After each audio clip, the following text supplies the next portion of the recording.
الحمد لله وكفى والصلاة والسلام على عباده الذين اصطفى خصوصا على أفضلهم وخاتم النبيين محمد الأمين وعلى آله وصحبه أجمعين.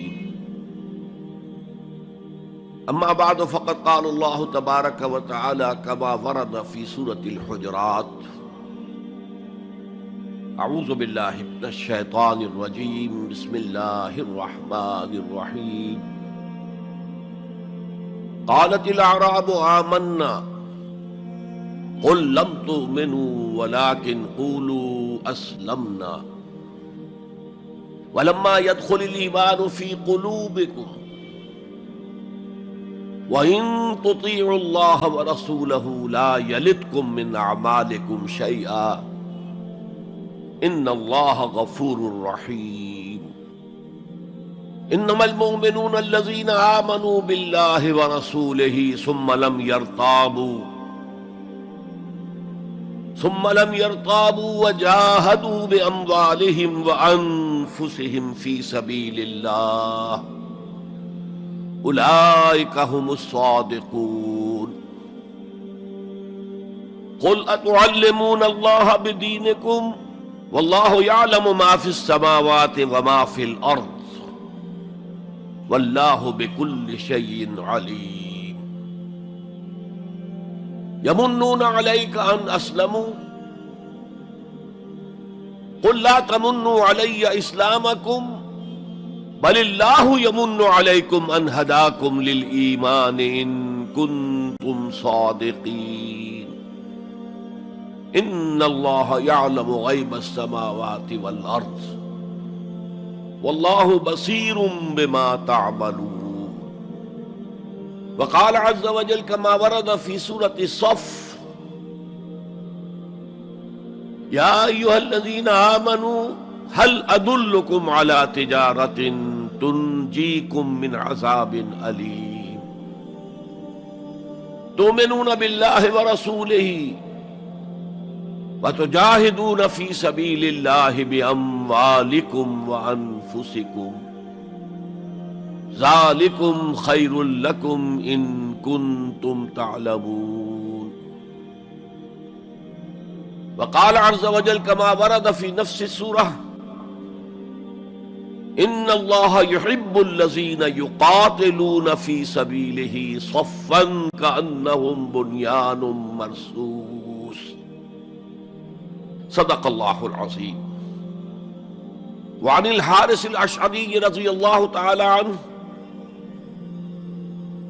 قال قال رسول اللہ صلی اللہ علیہ وسلم: انی آمرکم بخمس وفی روایت اللہ امرنی بہن بالجماعت والسمع والطاعت والہجرت والجہاد فی سبیل اللہ. رواہ امام احمد رحمہ اللہ.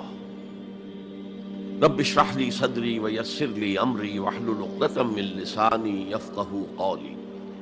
اللہم ربنا الہمنا رشدنا واعذنا من شرور انفسنا. اللہم ارنا الحق حقا وارزقنا اتباعہ وارنا الباطل باطلا وارزقنا اجتنابہ.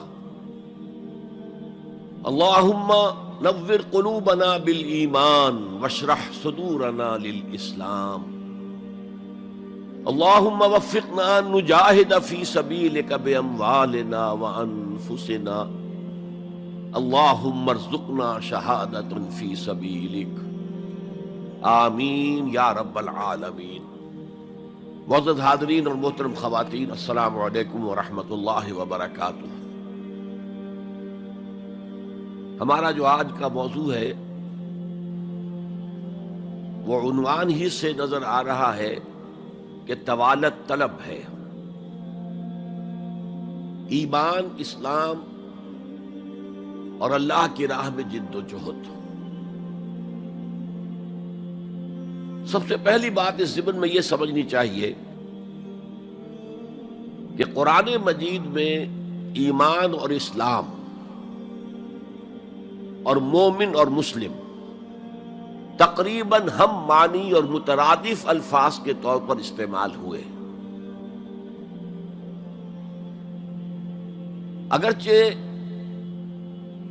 ایمان کا زیادہ تعلق انسان کے باطن سے ہے، اس کے ذہن سے ہے، قلب سے ہے، اور اسلام کا زیادہ تعلق اس کے عمل سے ہے، تاہم جس شخص کے دل میں ایمان ہے اور عمل میں اسلام ہے، اسے آپ مومن کہیں یا مسلم کہیں، کوئی فرق واقع نہیں ہوتا۔ Call the rose by any name, it will smell as sweet۔ لیکن یہ کہ اگر دو اصطلاحیں ہیں قرآن کی اور ہمارے دین کی، تو لازماً ان میں کوئی فرق ہے، اور یہ جو آج ہم جس کا مطالعہ کر رہے ہیں، یہ مقام قرآن حکیم کا اہم ترین مقام ہے اس خاص مضمون کے اعتبار سے۔ یہ وضاحت میں نے اس لیے کر دی کہ خاص مضمون کے اعتبار سے کہ قرآن کا کوئی ایک لفظ بھی غیر اہم نہیں ہے، لیکن مختلف موضوعات کے اعتبار سے مختلف مقامات کو سب سے بڑھ کر اہمیت کا حامل قرار دیا جا سکتا ہے۔ تو خاص اس موضوع پر، ایمان اور اسلام کے فرق پر، یہ مقام قرآن حکیم کا اہم ترین مقام ہے۔ قالت الاعراب آمنا، یہ بدو لوگ کہہ رہے ہیں ہم ایمان لے آئے۔ قل لم تؤمنوا، اے نبی ان سے کہہ دیجئے تم ایمان ہرگز نہیں لائے ہو۔ شاید بعض حضرات سوچے یہ ہرگز کا لفظ تم نے کہاں سے ایڈ کر دیا؟ تو عربی میں فعل ماضی کی نفی کا ایک طریقہ یہ ہے کہ ماضی ہی کے صیغے پر ما کا اضافہ کر دے، ما آمنتم، تم ایمان نہیں لائے ہو۔ لیکن فعل مضارع سے قبل لم لایا جائے تو یہ ماضی کی نفی ہے انتہائی تاکیدی۔ لم تؤمنوا، ما آمنتم نہیں کہا، لم تؤمنوا، تم ہرگز ایمان نہیں لائے ہو۔ ولیکن قولوا اسلمنا، ہاں یوں کہو کہ ہم اسلام لے آئے ہیں، یا ہم نے اطاعت قبول کر لی ہے، ہم نے سرنڈر کر دیا ہے، اسلام کی، اسلامی ریاست کی بالادستی قبول کر لی ہے۔ ولیکن قولوا اسلمنا، اور اب دیکھیے نہایت تاکیدی نفی پہلے ہو چکی ہے، لم تؤمنوا، پھر مزید تاکید ولما يدخل الایمان فی قلوبکم، ابھی تک ایمان تمہارے دلوں میں ہرگز داخل نہیں ہوا۔ یہ پھر لما، لم کا اضافہ ہے۔ یہ مقام ہے جہاں ان دونوں چیزوں کو بالکل علیحدہ کر کے ایک دوسرے کے مقابل میں لے آئے ہیں۔ ثابت ہوا ایمان کچھ اور ہے، اسلام کچھ اور ہے۔ ذرا نوٹ کر لیجئے کہ قرآن مجید میں یا اسلام کی اصطلاحات میں تین جوڑے ایسے ہیں کہ جن میں عام اور خاص کی نسبت ہے۔ ایمان خاص ہے، اسلام عام ہے، یعنی ہر مومن تو لازماً مسلم ہے، ہر مسلم لازماً مومن نہیں ہے۔ یہی معاملہ نبی اور رسول کا ہے۔ نبی عام ہے، رسول خاص ہے۔ ہر رسول تو لازماً نبی ہے، لیکن ہر نبی لازماً رسول نہیں ہے۔ یہی معاملہ جہاد اور قتال کا ہے۔ قتال تو لازماً جہاد ہے، لیکن جہاد لازماً قتال نہیں ہے۔ ان اصطلاحات کے بارے میں بہت خوبصورت بات کہی ہے مفسرین نے، اذا التقیا خالفا واذا خالفا اجتمعا۔ جب یہ اصطلاحات سامنے سامنے آتی ہے، ایک دوسرے کے آمنے سامنے، تو ان کے مفہوم میں اختلاف ہو جاتا ہے۔ لیکن علیحدہ علیحدہ آ رہی ہوں، یہاں پر اکیلی اصطلاح ایمان ہے، یہاں پر اکیلی اصطلاح اسلام ہے، تو ان کے معنی تقریباً ایک ہو جاتے ہیں۔ اور دوسرے یہ کہ یہ اصطلاحات جو ہے جوڑے، یہ ایک دوسرے کی جگہ پر استعمال ہو جاتے ہیں۔ تو ایمان کی جگہ اسلام، اسلام کی جگہ ایمان، یہ استعمال کیے جا سکتے ہیں۔ اور جیسا کہ میں نے شروع میں کہا، یہ دونوں تقریباً قرآن کے عام اسلوب کے اعتبار سے مترادف رحمانی الفاظ ہیں، لیکن یہاں انہیں بالکل علیحدہ کر دیا گیا ہے۔ قالت الاعراب آمنا قل لم تؤمنوا ولكن قولوا اسلمنا ولما يدخل الايمان في قلوبكم۔ اب ذرا پس منظر سمجھیے کہ یہ کون لوگ تھے جن سے یہ کہا جا رہا ہے۔ دیکھیے، آپ کو معلوم ہے کہ ابتدا میں جب کہ حضور ابھی مکہ میں تشریف فرما تھے، تو جس شخص کے دل میں ایمان یقین کے درجے میں آ جاتا تھا، صرف وہی کہتا تھا اشہد ان لا الہ الا اللہ واشہد ان محمد رسول اللہ۔ گویا کہ ایمان پہلے آتا تھا، اسلام بعد میں آتا تھا، اس لیے کہ انہیں معلوم تھا کہ اسلام کے اعلان کا مطلب کیا ہوگا۔ گویا کہ اپنے معاشرے کو میں چیلنج کر رہا ہوں، اپنے خاندان سے ہی نہیں، اہل و عیال سے بھی کٹ جانے کے لیے تیار ہوں۔ جو شخص اس حد تک یقین کا حامل ہو جاتا تھا، وہ پھر اسلام کا اعلان کرتا تھا۔ لیکن رفتہ رفتہ صورت بدلی، خاص طور پر ہجرت کے فوراً بعد۔ آپ کو معلوم ہے کہ وہاں اللہ تعالیٰ نے ایسے حالات اور اسباب پیدا کر دیے کہ جو دو قبیلے وہاں پر اصل عرب قبیلے آباد تھے، اوس اور خزرج، ان دونوں کے تمام اکابر ایمان لے آئے۔ اور قبائلی زندگی کا معاملہ آپ کو معلوم ہے کہ اگر سرداروں نے ایمان قبول کر لیا تو پھر دونوں قبیلوں نے ایمان قبول کر لیا۔ لیکن یہاں کیفیت اب وہ نہیں تھی۔ یقیناً بہت سے لوگ ان میں وہ تھے جنہوں نے دل کے ساتھ ایمان قبول کیا تھا، اس کے فیس ویلیو پر تسلیم کیا تھا، لیکن بہت سے لوگ وہ بھی تھے کہ جو یہ دیکھ کر کے پورا قبیلہ اسلام لا رہا، چلو ہم بھی شامل ہو جائیں۔ یہ صورت تبدیل ہونی شروع ہو گئی،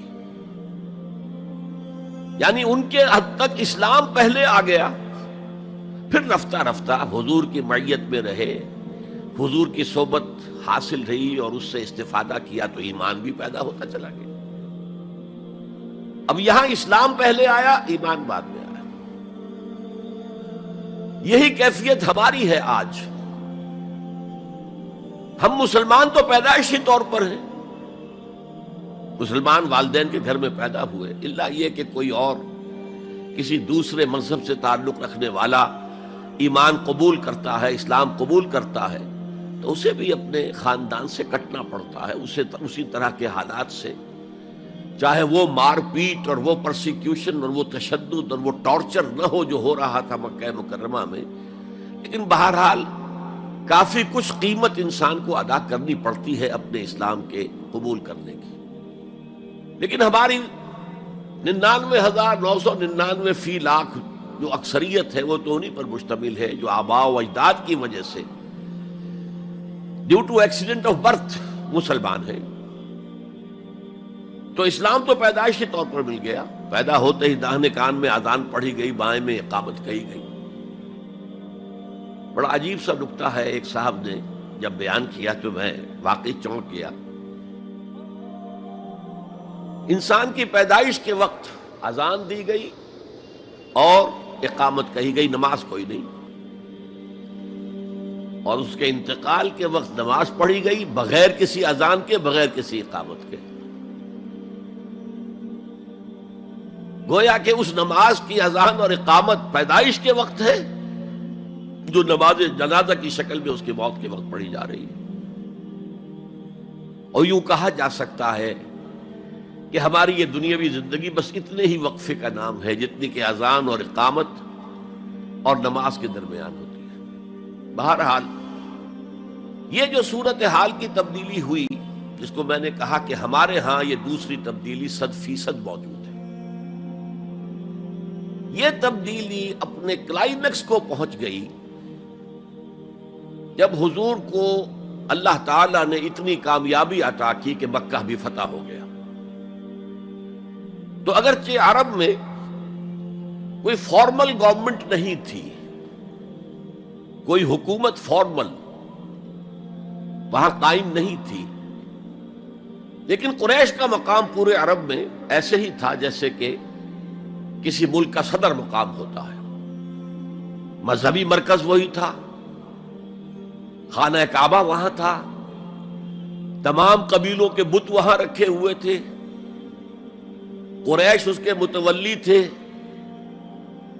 لہذا قریش کو امتیازی حیثیت حاصل ہو گئی، اور اس کا سب سے بڑا معاشی فائدہ جو انہیں ہوا تھا وہ یہ تھا کہ جبکہ دوسرے کسی قبیلے کا کوئی تجارتی قافلہ بچ کر نہیں جا سکتا تھا، اس پہ لوٹ مار، وہاں قریش کے قافلے کو کوئی ہاتھ نہیں لگاتا تھا، اس لیے کہ ہمارے تو خدا ان کے ہاسٹیجز ہیں، ہمارے بت جو ہیں رکھے ہوئے ہیں ان کے پاس خانہ کعبہ کے اندر، اگر ہم ان کے قافلے پر کوئی حملہ کریں گے تو وہ ہمارے بتوں کی گردن توڑ کر یا ایسے اٹھا کر باہر پھینک دیں گے۔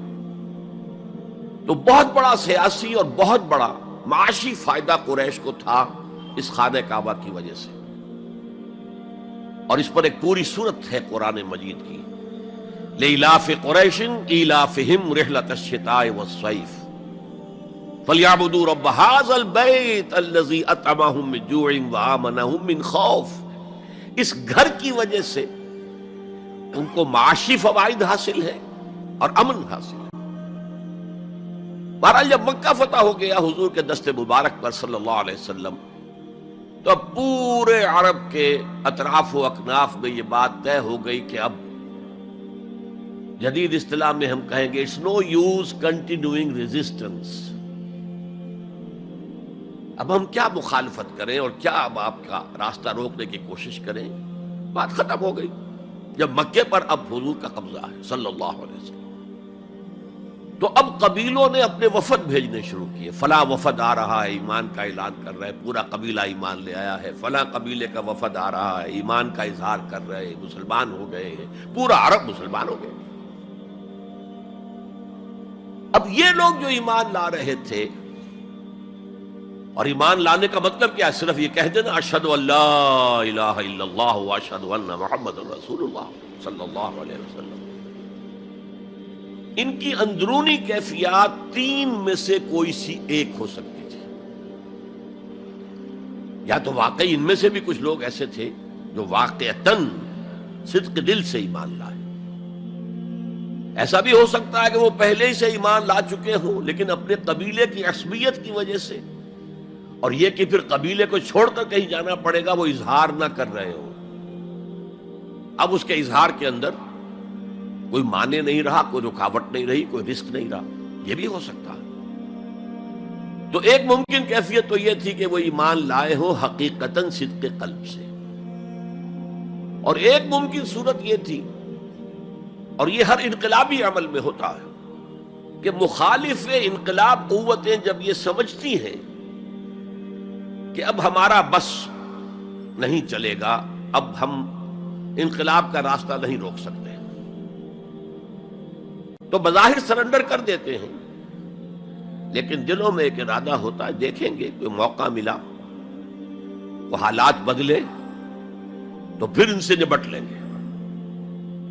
اگر کسی نے اس نیت سے اسلام کا اظہار کیا تو وہ گویا کہ منافق تھا، لیکن بہت سے لوگوں کی کیفیت ہو سکتی ہے نظری اعتبار سے کہ نہ مثبت طور پر ایمان ہے نہ منفی طور پر نفاق ہے، کوئی دھوکہ دینے کا ارادہ بھی نہیں ہے، کوئی صرف ٹائم گین کرنے کے لیے اسلام کا اظہار نہیں کیا ہے،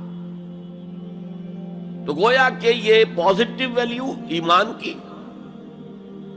+1 +2 +3 +4 ایمان کے درجے ہیں، ایک عام آدمی کا ایمان ہے، ایک ابو بکر صدیق کا ایمان ہے، زمین و آسمان کا فرق ہے۔ خود صحابہ میں یہ درجہ بندی تھی، اور ہم تو اپنے ایمان سے کیا نسبت اور کیا تناسب قائم کریں گے صحابہ کے ایمان کے ساتھ، بالخصوص ابو بکر صدیق جیسے صدیق اکبر کے ایمان کے ساتھ رضی اللہ تعالی عنہ۔ اسی طرح -1 -2 -3 -4 یہ منافقت کے درجے ہیں. کس درجے کا نفاق ہے، کس درجے میں ڈٹرمینیشن ہے کہ we have only to buy time, اب اس کے سوا چارہ نہیں ہے، اب ہم ریزسٹ نہیں کر سکتے. It's no use continuing resistance. سر جھکا لو and wait for some occasion, opportunity, کہ پھر کھڑے ہو اور اس انقلاب کو انڈو کر دیں، ختم کر دیں. کاؤنٹر ریولوشنری موومنٹ جیسے کہ بالفعل ہوئی. جھوٹے نبی کھڑے ہو گئے اور ایک مرحلہ تو ایسا آیا کہ معلوم ہوتا تھا کہ پورا عرب مرتد ہو گیا. جیسے وہ شکل تھی اذا جاء نصر اللہ والفتح ورأیت الناس يدخلون فی دین اللہ افواجا، اس کے بالکل برعکس پوزیشن ہو گئی یخرجون من دین اللہ افواجا.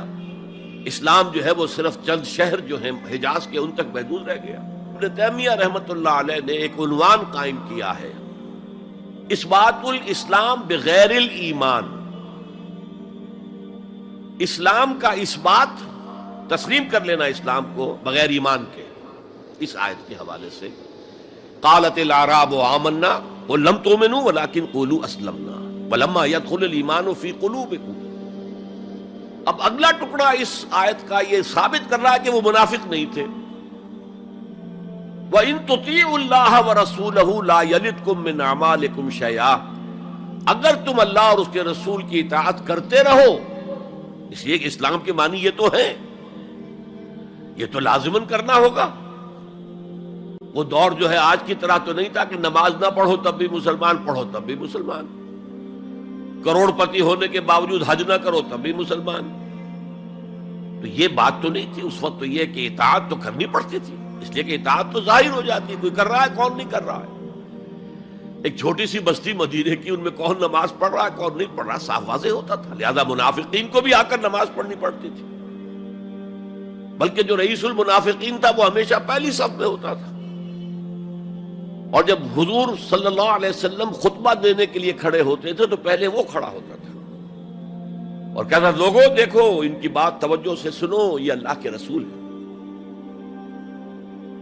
وہ اپنی اہمیت جتانے کی خاطر، اس لیے کہ یہ جو اوس اور خزرج کے دو قبیلے تھے، ان میں اوس کا قبیلہ چھوٹا تھا، خزرج کا بڑا تھا، اور اس کا سردار یہ تھا سب سے بڑا. اور اس کے لیے طے ہو چکا تھا، مدینے والے اس ضرورت کو محسوس کر رہے تھے کہ یہاں 5 قبیلے آباد ہیں، اور 2 تو قدیم عرب کے ہیں جو یمن سے آ کر آباد ہوئے، اوس اور خزرج، اور 3 عرب سے باہر سے آئے ہوئے ہیں یہودی قبائل، بنو قینقاع، بنو نذیر یا نزیر اور بنو قریظہ. اب 5 قبیلوں کا ایک شہر ہے. ہر قبیلے کا نظام تو اپنی جگہ مستحکم ہے، اس کا ایک سردار ہے اور اس کی بات قبیلے والوں کو ماننی ہے. لیکن ان 5 کے درمیان معاملات جو ہیں، کوئی آربیٹریٹر ہونا چاہیے، کوئی ایک ایسا ہونا چاہیے شخص کہ جس کی بات وہ 5 سنیں اور مانے. اس لیے انہیں بادشاہ کی ضرورت محسوس ہوئی کہ کسی کو ہم اپنا بادشاہ بنا لیں. اور قرۂ فال بنام من دیوانہ زدند عبداللہ ابن ابی، اس کے بارے میں طے ہو گیا یہ ہمارا بادشاہ ہوگا. اس کے لیے تاج تیار ہو گیا سونے کا. تاج پوشی باقی تھی کہ حضور تشریف لے آئے بے تاج بادشاہ کی حیثیت سے. اس کے سارے خواب بکھر گئے. لہذا منافق اول بھی وہ اور رئیس المنافقین بھی وہ. ایمان تو وہ بھی لے آیا، اگرچہ لایا ذرا لیٹ غزوہ بدر کے بعد، لیکن یہ ہے کہ وہ ایمان لایا تھا اسی انداز کا کہ ابھی دیکھیں گے، ہوا دیکھو، ہوا کا رخ دیکھو، تیل دیکھو، تیل کی دھار دیکھو، کوئی حالت ایسی ہو جائے کہ پھر یہ معاملہ تلپٹ کر دیا جائے. تو یہاں کہا جا رہا ہے وَإِن تُطِيعُوا اللَّهَ وَرَسُولَهُ لَا يَلِدْكُم مِّنْ أَعْمَالِكُمْ شَيْئًا، جبکہ منافق کا کوئی عمل بھی قبول نہیں. لیکن یہاں فرمایا گیا کہ اگر تم اللہ اور اس کے رسول کی اطاعت کرتے رہو گے تو اللہ تعالیٰ تمہارے اعمال کے اجر و ثواب میں کوئی کمی نہیں کرے گا. دیکھیے اصولی اعتبار سے بات یہ ہے کہ ایمان کے بغیر کوئی عمل جو ہے قبول نہ ہو. یہاں ایمان کے بغیر نیکیوں کے اعمال کے قبولیت کا اعلان کیا جا رہا ہے. گویا کہ یہ ایک خاص رعایت ہے، اس لیے آیت ختم ہو رہی ہے ان اللہ غفور الرحیم، اللہ غفور ہے، اللہ رحیم ہے۔ یہ اس کے شان غفاری کا صدقہ ہے، یہ اس کی شان رحیمی کا صدقہ ہے کہ اس حال میں بھی تمہارے اعمال اگر تم اطاعت کرتے رہو گے اللہ اور اس کے رسول کی تو اللہ قبول فرما لے گا۔ البتہ یہاں یہ نوٹ آف کوشن سامنے رہنا چاہیے کہ اطاعت جزوی نہیں، اطاعت کلی، پوری کی پوری اطاعت۔ دو حکم بھی دیا گیا ہے، ماننا پڑے گا۔ جزوی اطاعت اطاعت نہیں ہے۔ Partial obedience is no obedience. اس لیے کہ اگر آپ نے ایک حکم قبول کر لیا، ایک نہیں کیا، تو جو نہیں کیا کیوں نہیں کیا؟ کہ وہ آپ کے نفس کو پسند نہیں۔ جو قبول کیا وہ کیوں کیا؟ کہ نفس نے الاؤ کر دیا آپ کو کہ ٹھیک ہے کر لو، کوئی حرج نہیں۔ دونوں حالتوں میں ویٹو تو نفس کے ہاتھ میں ہے، لہذا partial obedience is no obedience at all. چنانچہ اس پر جو وعید آئی ہے سورہ بقرہ کی آیت نمبر 85 میں، افتؤمنون ببعض الکتاب وتکفرون ببعض، تو کیا تم ہماری کتاب اور شریعت کے ایک حصے کو مانتے اور ایک کو نہیں مانتے؟ فما جزاء من يفعل ذلك منکم، تو جو کوئی بھی تم میں سے یہ روش اختیار کرے گا اس کی کوئی سزا نہیں ہے الا خزي فی الحیات الدنیا، سوائے اس کے کہ دنیا کی زندگی میں ذلیل اور خوار کر دیے جائیں۔ وَيَوْمَ الْقِيَامَةِ يُرَدُّونَ إِلَىٰ أَشَدِّ الْعَذَابِ، اور قیامت کے دن شدید ترین عذاب میں جھونک دیے جائیں۔ وَاللَّهُ بِغَافِلٍ عَمَّا تَعْمَلُونَ، اور جو کچھ تم کر رہے ہو اللہ اس سے غافل نہیں ہے۔ تم اپنی ظاہری ٹیپ ٹاپ سے، اپنے داڑھیوں کے طول سے اللہ کو دھوکہ نہیں دے سکتے، اپنے عمروں اور حجوں کی تعداد سے اللہ کو دھوکہ نہیں دے سکتے۔ He sees you through and through، تمہارے باطن کو دیکھتا ہے، تمہارے دل کو دیکھتا ہے، اسے معلوم ہے کہ تم نے حج تو کیا، حرام کی کمائی سے کیا ہے۔ بہرحال یہ بڑی شدید وعید والی آیت ہے قرآن مجید میں کہ جس کا نقشہ ہماری نگاہوں کے سامنے آج دنیا میں مسلمانوں کی کیا وقت ہے، کیا حیثیت ہے۔ 1.25 ارب سے لے کر 1.5 ارب تک کی تعداد ہے جو آنکی جاتی ہے مسلمانوں کی دنیا میں۔ گویا کہ ہر چوتھا یا ہر 5واں انسان مسلمان ہے۔ کتنا بڑا رقبہ ان کے قدموں تلے ہے۔ ہر طرح کے وسائل اللہ نے مہیا کیے ہیں، معدنیات، نباتات، پھر جو آج کی سب سے بڑی دولت تیل، اس کے سب سے بڑے ذخیرے مسلمانوں کے قدموں تلے ہیں۔ اس سب کے باوجود عزت نام کی کوئی شے نہیں۔ بین الاقوامی معاملات میں کوئی ہم سے رائے لیتا ہی نہیں۔ کسٹمی پرسد کے بھیا کیستی تم ہو کون، تمہاری رائے کیا؟ G7 بیٹھیں گے، G9 بیٹھیں گے، G13 ہوں گے، G15 ہوں گے، وہ بیٹھ کر طے کریں گے۔ کوئی مسلمان ملک نہ G7 میں نہ G15 میں، جسے ہم محاورے میں کہتے ہیں نہ 3 میں نہ 13 میں۔ یہ ہے ہماری عزت آج دنیا میں۔ اکثر مسلمان ملکوں کی حکومتیں امریکہ کی جیب میں ہیں۔ یہ ہے ہماری حیثیت۔ تو ذلت جو ہے وہ تو آج ہم پر ہے مسلط۔ فما جزاء من يفعل ذلك منكم الا خزي في الحیات الدنیا ويوم القیامت۔ اب یہ قیامت کے دن کی بات جو اللہ فرما رہے ہیں، دعا ہی کی جا سکتی ہے کہ اللہ تعالیٰ اس سے بچا لے، کرم فرمائے، اپنی شان غفاری اور شان رحیمی سے ہمیں اس روز کی ذلت سے اور شدید ترین عذاب میں جھونک دیے جانے کی جو یہاں پر خبر سنائی جا رہی ہے، وعید سنائی جا رہی ہے، اللہ تعالیٰ اس سے بچا لے۔ تو اس آیت کو اب آپ سامنے رکھیے۔ البتہ ایک بات میں اور آپ سے عرض کر دوں کہ جو کیفیت اس آیت میں سامنے آئی ہے یہ مستقل نہیں رہ سکتی۔ اگر کوئی شخص واقعتاً چاہے آغاز میں اس کا دل پازیٹیولی ایمان سے خالی تھا، لیکن ساتھ ہی نیگیٹو نفاق سے بھی خالی تھا، کہہ سکتے ہیں زیرو لیول ہے، پلس ویلیوز اور مائنس ویلیوز کے درمیان زیرو آئے گا. تو باطن کے اعتبار سے چاہے وہ زیرو لیول پر تھا، لیکن اگر وہ اطاعت کرتا رہا، نماز پڑھتا رہا، روزہ رکھتا رہا، زکوٰۃ دیتا رہا، حرام چیزوں سے بچتا رہا، فرائض ادا کرتا رہا، تو اس سے لازماً ایمان پیدا ہو جائے گا اس کے دلوں میں. اس لیے کہ یہ دو طرفہ پروسیس ہے، بائی لیٹرل. ایمان سے عمل پیدا ہوتا، عمل سے ایمان پیدا ہوتا.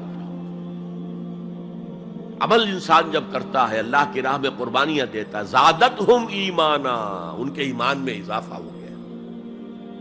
اچھا، اب یہ ہے پس منظر ایمان اور اسلام کا فرق. اب اس کے حوالے سے یہ بھی، اس سے پہلے اگرچہ میں اشارے کر چکا ہوں، اسلام کی جو تعریف کی گئی ہے، متفق علیہ روایت ہے حضرت عبداللہ ابن عمر سے رضی اللہ تعالی عنہما، بنی الاسلام علی خمس، اسلام کی عمارت 5 چیزوں پر قائم ہے. شہادت اللہ الہ الا اللہ وان محمد رسول اللہ، وإقام الصلاۃ وإیتاء الزکاۃ وصوم رمضان وحج البیت من استطاع الیہ سبیلا. کلمہ شہادت ہے کہ میں گواہی دیتا ہوں اللہ کے سوا کوئی معبود نہیں، اور میں گواہی دیتا ہوں کہ محمد صلی اللہ علیہ وسلم اللہ کے رسول ہیں. پھر 4 عبادات ہیں، نماز ہے، روزہ ہے، زکوٰۃ ہے، حج ہے. تو اسلام جو ہے دنیا میں قائم ہے ان 5 بنیادوں پر. اب ان میں خاص طور پر دیکھیے لفظ ایمان کہیں نہیں آیا. گویا کہ اسلام کی بنیاد اقرار باللسان پر ہے، اور دنیا میں کسی شخص کے مسلمان سمجھے جانے کا دار و مدار صرف اسی پر ہوگا. اگرچہ بعض فقہا نے کہا ہے کہ تصدیق بالقلب بھی ہونی چاہیے ساتھ، ٹھیک ہے، لیکن ہم ویریفائی تو نہیں کر سکتے نا. دنیا میں تو معاملہ قانون کا ہے، اور قانون تو ویریفائیبل فیکٹس کے اوپر فیصلہ کرے گا. ہم نہ کسی کے ایمان کو ویریفائی کر کے سند دے سکتے کہ ایمان ہے، نہ کسی کے ایمان کی نفی کر سکتے. تو دنیا میں معاملہ سارا اسلام پر ہے. ایک مسلمان اسلامی ریاست کا مکمل شہری ہے، ایک مسلمان معاشرے کا مکمل ایک رکن ہے. اسلام ہی پر سارا نظام ہے اس دنیا میں، لیکن آخرت میں سارا دار و مدار ایمان پر ہے. اس لیے کہ اللہ تو معذور نہیں ہے کہ دلوں کے حال کو نہ جانتا ہو. ان اللہ لا ينظر الى صورکم ولا الى اموالکم ولکن ينظر الى قلوبکم واعمالکم. اللہ تعالیٰ نہ تمہاری صورتوں کو دیکھتا ہے، نہ تمہارے مالوں کو دیکھتا ہے، بلکہ وہ تو دیکھتا ہے تمہارے دلوں کو اور تمہارے اعمال کو. امام بخاری رحمت اللہ علیہ کا موقف کہ ایمان میں عمل بھی شامل ہے انٹیگرل پارٹ کی حیثیت سے، یہ حقیقی ایمان کے اعتبار سے 100% درست ہے. تو دل میں یقین ہوگا تو کیسے عمل اس کے خلاف ہو جائے گا. لیکن لیگل اور کانسٹیٹیوشنل لیول پر، جسے ہم اسلام کہیں گے، عمل علیحدہ ہے، ایمان علیحدہ ہے. اور ایمان حقیقی گھٹتا بھی ہے، بڑھتا بھی ہے. زادتہم ایمانا وما زادہم الا ایمانا وتسلیما، سورہ احزاب میں فرمایا کہ وہ جو 12,000 کا لشکر آ گیا تھا اور ایک شدید صورت پیدا ہو گئی تھی، اور محسوس ہوتا تھا perhaps this is the end، جیسے کہ ایک چراغ جل رہا ہے میدان میں رکھا ہوا اور جھکڑ چل رہا ہے بجھانے کے لیے. تو منافقین کا نفاق ان کی زبانوں پر آ گیا. ما وعدنا اللہ ورسولہ الا غرورا، ہم سے اللہ اور اس کے رسول نے جو وعدے کیے تھے وہ سب جھوٹے ثابت ہوئے. ہم سے کہا گیا تھا کیسر و کسریٰ کے خزانے تمہارے قدموں میں ہوں گے، اور آج کیا ہے، ہم رفع حاجت کے لیے باہر نہیں جا سکتے. تو منافقین کے اندر کا روگ جو تھا وہ ان کی زبانوں پر آ گیا. اور اہل ایمان کا معاملہ کیا ہوا؟ انہوں نے جب دیکھا لما راؤ الاحزاب قالوا ھذا ما وعدنا اللہ ورسولہ، انہوں نے کہا یہی تو ہے جس کا ہم سے اللہ اور اس کے رسول نے وعدہ کیا تھا. یہ آیت تو سورہ بقرہ میں نازل ہو چکی تھی. وَلَنَبْلُوَنَّكُمْ بِشَيْءٍ مِّنَ الْخَوْفِ وَالْجُوعِ وَنَقْصٍ مِّنَ الْأَمْوَالِ وَالْأَنفُسِ وَالثَّمَرَاتِ وَبَشِّرِ الصَّابِرِينَ، ہم لازماً آزمائیں گے تمہیں، لازماً آزمائیں گے، خوف سے، بھوک سے، فقر و فاقے سے، جان اور مال اور ثمرات کے ضیاع سے اور زیاں سے۔ فصل تیار کھڑی ہے اور عین وقت آ گیا ہے جنگ کا، اور وقت پر فصل کھجور کی اتاری نہ گئی تو تباہ ہو جائے گی، لیکن نہیں، نکلنا ہے۔ یہی معاملہ تھا جو کہ تبوک کے موقع پر ہوا ہے۔ قحط کی کیفیت تھی اور اب فصل تیار تھی، اب ساری امیدیں اس فصل پر تھی، کھجور کی، لیکن ظاہر ہے کہ کھجور کی فصل اتارنا کوئی عام خواتین کا کام تو نہیں ہے، لیکن مردوں سے کہا جا رہا نکلو اللہ کی راہ میں، سب کے سب۔ پہلی مرتبہ نفیر عام تھی، ہر صاحب ایمان نکلے، تو ایک بہت بڑی آزمائش۔ تو جو راسخ الایمان تھے، صادق الایمان تھے، ان کا رد عمل سچویشن ایک ہی ہے۔ منافقین کہہ رہے ہیں ما وعدنا اللہ ورسولہ الا غرورا، ہمیں تو اللہ اور اس کے رسول نے سبز باغ دکھا کر بروا دیا، اور اہل ایمان کہہ رہے ھذا ما وعدنا اللہ ورسولہ وصدق اللہ ورسولہ وما زادہم الا ایمانا وتسلیما، اور ان میں نہیں کوئی شے بڑی مگر ایمان اور تسلیم کے۔ جبکہ وہ جو ایک کانسٹیٹیوشنل ایمان ہے وہ ایک جامد شے ہے، it's a legal status that you get as a Muslim, تو یہ اسٹیٹس نہ گھٹتا ہے نہ بڑھتا ہے۔ یہ نہیں ہو سکتا کہ ایک باپ کے اگر دو بیٹے ہیں اور ایک متقی ہے، زاہد ہے، عابد ہے، تہجد گزار ہے، دوسرا فاسق و فاجر ہے، تو وراثت میں اس تہجد گزار کو زیادہ حصہ ملے اور دوسرے کو جو ہے وہ کم ملے، نہیں، ایکول۔ المسلم کفو لکل مسلم، تمام مسلمان آپس میں جہاں تک ان کے لیگل اور پولیٹیکل حقوق کا تعلق ہے برابر۔ تو یہ فرق ہے ایمان اور اسلام میں۔ البتہ یہ میں آپ کو بتا چکا ہوں کہ یہ بھی ہو سکتا ہے کہ اسلام پہلے آئے، ایمان بعد میں آئے۔ ہم میں سے جب بھی اللہ تعالیٰ کسی کو نصیب فرما دے حقیقی ایمان، یقین والا ایمان، جیسے میں نے دعا کی اللہم نور قلوبنا بالایمان، اے اللہ ہمارے دلوں کو منور کر دے، روشن کر دے ایمان کے ساتھ، نور ایمان سے جگمگا اٹھے ہمارا دل، واشرح صدورنا للاسلام، اور ہمارے سینوں کو کھول دے اسلام کے لیے، اسلام کی ہر شے ہمیں حسین نظر آئے۔ حضور صلی اللہ علیہ وسلم کی حیات طیبہ کے آخری ایام میں یہ واقعہ پیش آیا کہ حضور مسجد نبوی میں تشریف فرما ہے، مجمع موجود ہے، اچانک ایک شخص ظاہر ہوتا، شدید و بیاض الثیاب، شدید و سواد الشعر، اس کا لباس انتہائی سفید صاف، کوئی اس پر دھبا نہیں، داغ نہیں، میل نہیں، بال انتہائی سیاہ چمکدار، گرد آلود نہیں، ولا یعرفہ احد منا، اور ہم میں سے اسے کوئی پہچانتا بھی نہیں تھا، کسی بھی ریت سے، خاک سے بالکل آلودہ ہوئے بغیر بال ہیں، تو شاید یہ مدینے کا رہنے والا ہو، تو مدینے والوں میں سے کوئی تو ہوتا کہ جو اس کو جانتا پہچانتا، کوئی نہ کوئی تو گریٹ کرتا اس کو مجمع میں، آؤ آؤ ادھر آ جاؤ، میرے پاس آ جاؤ، کوئی نہیں۔ اور اگر براہ راست باہر سفر سے آ رہا ہے تو کچھ گرد آلود بال ہوتے، کچھ کپڑے میلے کچیلے ہوتے، تو لوگ حیران تھے، اور مزید یہ کہ اس نے سیدھا تیر کی طرح مجمع کو چیرتا ہوا حضور کے عین سامنے جا کر بیٹھ گیا۔ اب لوگ حیران ہیں، یہ ہے کون؟ اس کی یہ جرت، یہ جسارت، اور اس طرح دو زانو بیٹھا کہ حضور کے گھٹنوں کے ساتھ اپنے گھٹنے جوڑ دیے اور حضور کی رانوں پر اپنے دونوں ہاتھ رکھ دیے۔ اب سوال کیا، یا محمد اخبرنی عن الاسلام، اے محمد مجھے بتاؤ اسلام کیا ہے؟ حضور نے فرمایا وہی جو میں ابھی آپ کو حدیث سنا چکا ہوں، الاسلام ان تشہد اللہ الہ الا اللہ وان انا رسول اللہ وان تقیم الصلاۃ وتؤتی الزکاۃ وتصوم رمضان وتحج البیت ان استطعت الیہ سبیلا۔ پھر کہا اخبرنی عن الایمان، لیکن یہ کہ ان روایتوں میں بھی اس کو روایت کرنے والے بہت سے صحابہ ہیں، عبداللہ ابن عمر بھی ہیں، حضرت عمر خود بھی ہیں رضی اللہ تعالی عنہما، ابو ہریرہ بھی ہے، عبداللہ ابن مسعود بھی ہیں. چونکہ ایک مجمع میں واقعہ ہو رہا تھا نا، تو مجمع کے اندر تو بہت سے لوگ سن رہے ہیں. اگرچہ جیسے آج بھی ہوگا کہ میں جو بات کہہ رہا ہوں، آپ میں سے بہت سے حضرات میری ساری بات سن کر اگر کہیں جا کر رپورٹ کریں گے تو ان کی باتوں میں اختلاف ہو جائے گا. لہذا اس حدیث کی روایت میں اختلاف ہے. بعض روایت تو یہ ہے کہ پہلے پوچھا اخبرنی علی الایمان، پھر پوچھا اخبرنی علی الاحسان یا علی الاسلام.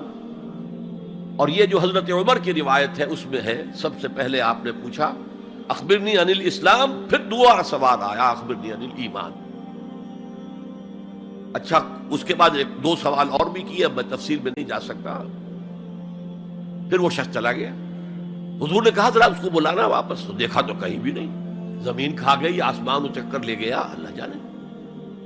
تب حضور نے فرمایا اوہ یہ جبرائیل تھے جو تمہیں تمہارا دین سکھانے آئے تھے. یعلمکم دینکم اذ لم تسألوہ، جبکہ تم نے اس کے بارے میں سوال نہیں کیا. اور یہ پہلی بار ہے کہ میں جبرائیل کو پہچان نہیں سکا، انسانی شکل میں وہ آئے اور میں پہچان نہیں پایا. ورنہ اکثر حضرت دہیہ کلبی کی شکل میں آتے تھے انسانی صورت میں. جب بھی حضرت جبرائیل آتے تھے، حضرت دہیہ کلبی جو ہیں وہ بہت ہی حسین جوان رانا، ان کی شکل میں آتے تھے. بہرحال یہ اتنا اہم مسئلہ ہے کہ اس کو کلیئر کرنے کے لیے کہ دودھ کا دودھ پانی کا پانی علیحدہ ہو جائے. ایمان کیا ہے، اسلام کیا ہے. دنیا کا نظام اسلام پر ہے، ایمان پر نہیں ہے. آخرت کا معاملہ ایمان پر ہے، اسلام پر نہیں ہے. کوئی شخص مسلمانوں کا بہت بڑا قائد ہو، بہت بڑا لیڈر ہو، لیکن ہو سکتا ہے آخرت میں زیرو ہو. میں حدیث سنا چکا ہوں آپ کو. ایک شخص دنیا میں شہید سمجھا جا رہا تھا، ایک شخص دنیا میں بہت بڑا عالم سمجھا جا رہا تھا، ایک شخص دنیا میں بہت بڑا سخی سمجھا جا رہا تھا، اور اللہ نے سب کے دعوے جو ہیں ان کی نفی کر دی. تم نے جنگ کی تھی اس لیے لیقال جریء کہا جائے، بہت ہی جری آدمی ہے صاحب، بہت بہادر آدمی، کیا کہنے اس کے. لیقال سخی، بھائی بڑا سخی آدمی ہے، سخاوت کے دریا بہا دیے اس نے. بھائی بہت بڑا عالم ہے، اس سے علم کا کتنا جو ہے لوگوں کو فیض پہنچا ہے. وقت قیلا، یہ تمہارا مقصود تھا، وہ مقصود دنیا میں حاصل ہو چکا، تمہاری شہرت کے ڈنکے بج چکے، اب یہاں تمہارے لیے کچھ نہیں. اور پھر اللہ حکم دے گا اور فرشتے منہ کے بل گھسیٹتے ہوئے اسے جہنم میں جھونک دیں گے. تو وہ اسلام وہاں کام نہیں آئے گا. بلکہ اسلام کیا، اسلام پر اتنی اضافی خوبیاں بھی کام نہیں آئیں گی اگر دل میں ایمان نہیں اور اس کے نتیجے میں نیت درست نہیں. حقیقت البر پر ہم گفتگو کر چکے ہیں، نیکی کی اصل حقیقت کیا ہے. اسی موضوع پر اصل میں امام ابو حنیفہ جو فقیہ ہے، ان کی کوئی کتاب اور تصنیف فقہ پر نہیں ہے. وہ سارے ان کے شاگردوں کے فتاوی ہیں جو بعد میں مرتب ہوئے. ہاں ان کی ایک تصنیف ہے الفقہ الاکبر، بڑی فقہ جو میجر ایشوز ہیں. مسلمان کون ہے، اور مسلمان گناہ کبیرہ کرے تو کافر ہو جاتا ہے یا نہیں ہو جاتا. بعض احادیث سے ثابت ہوتا ہے کہ وہ تو کافر ہو گیا، ایمان سے محروم ہو گیا. میں وہ حدیث سنا چکا ہوں آپ کو، واللہ لا یؤمن واللہ لا یؤمن واللہ لا یؤمن. خدا کی قسم وہ شخص مومن نہیں، خدا کی قسم وہ شخص مومن نہیں، خدا کی قسم وہ شخص مومن نہیں.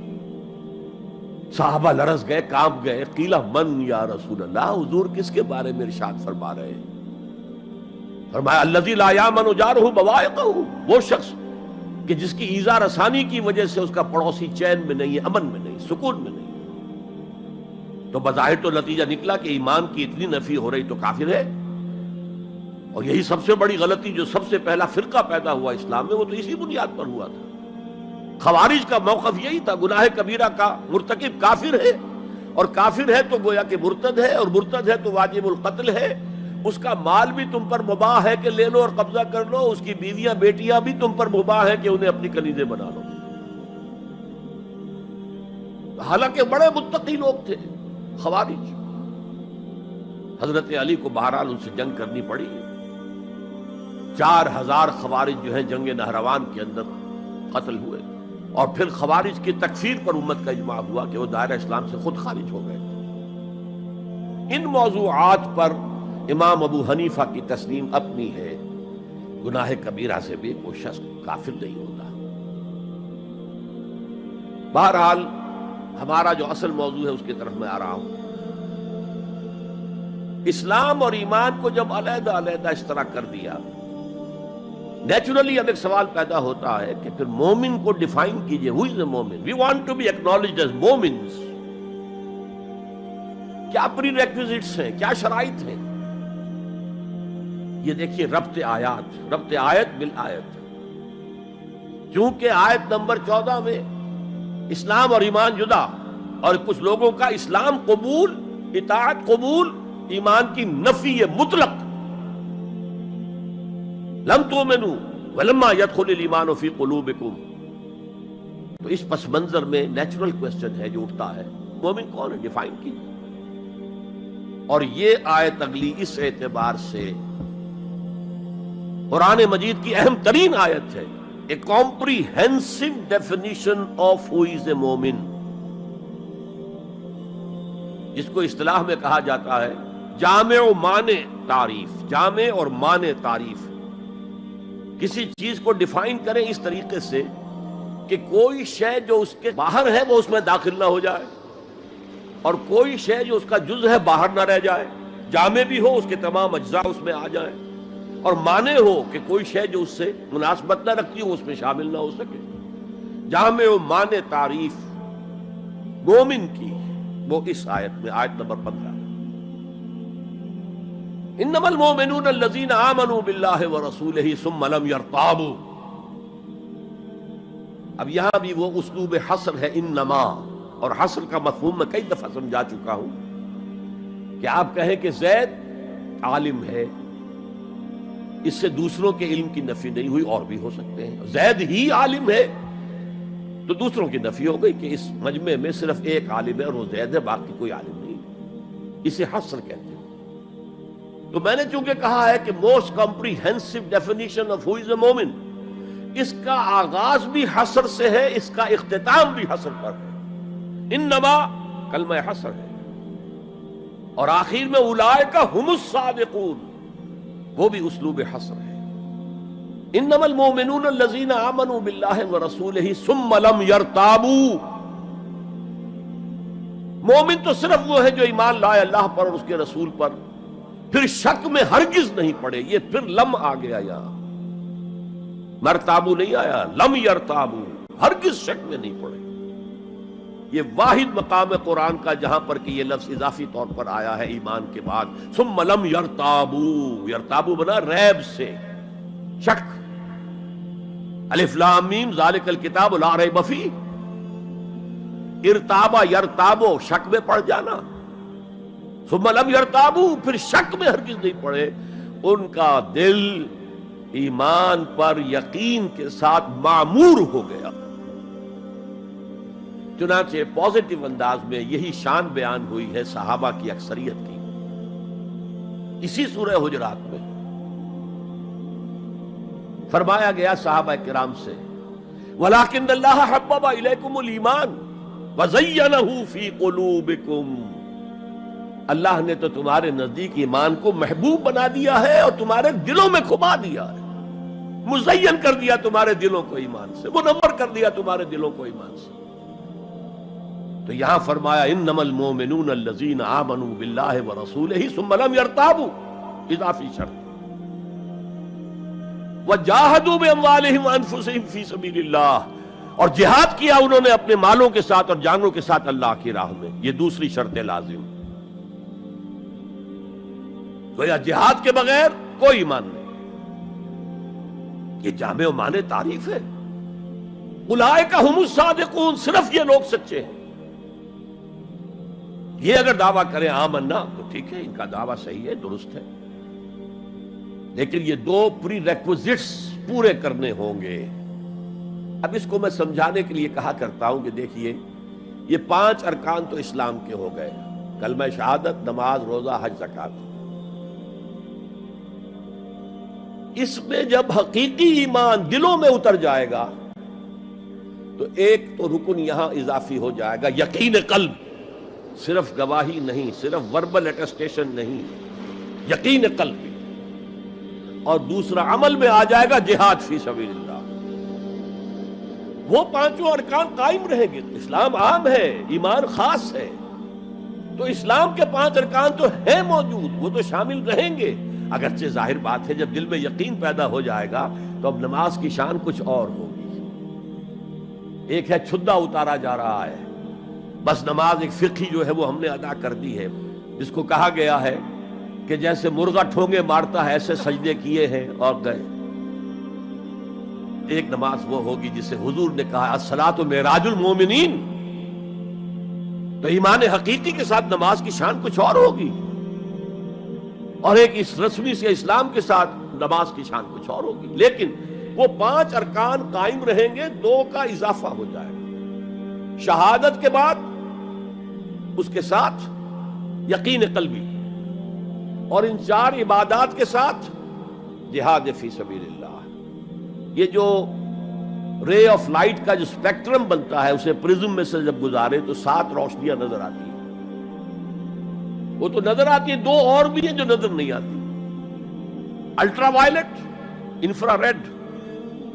یہ الٹرا وائلٹ ہے اور یہ انفرا ریڈ ہے، جہاد والی، جس میں جانیں دینی پڑتی ہے، خون کا معاملہ بھی آتا ہے.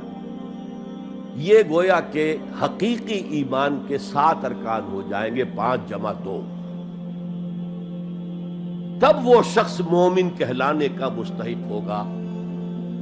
قُلْ أَتُعَلِّمُونَ اللَّهَ بِدِينِكُمْ. اے نبی ان سے کہیے تم اللہ کو بتانا چاہتے ہو، جتلانا چاہتے ہو اپنا دین.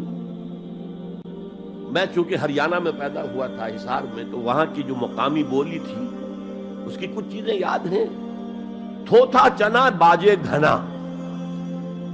جو چنا اندر سے خالی ہو گیا، کیڑا کھا چکا ہے، اس کے اندر آواز زیادہ ہو جاتی ہے. خالی برتن زیادہ آواز دیتا ہے، برتن بھرا ہوا ہے تو ظاہر بات ہے ڈل ہو جائے گی.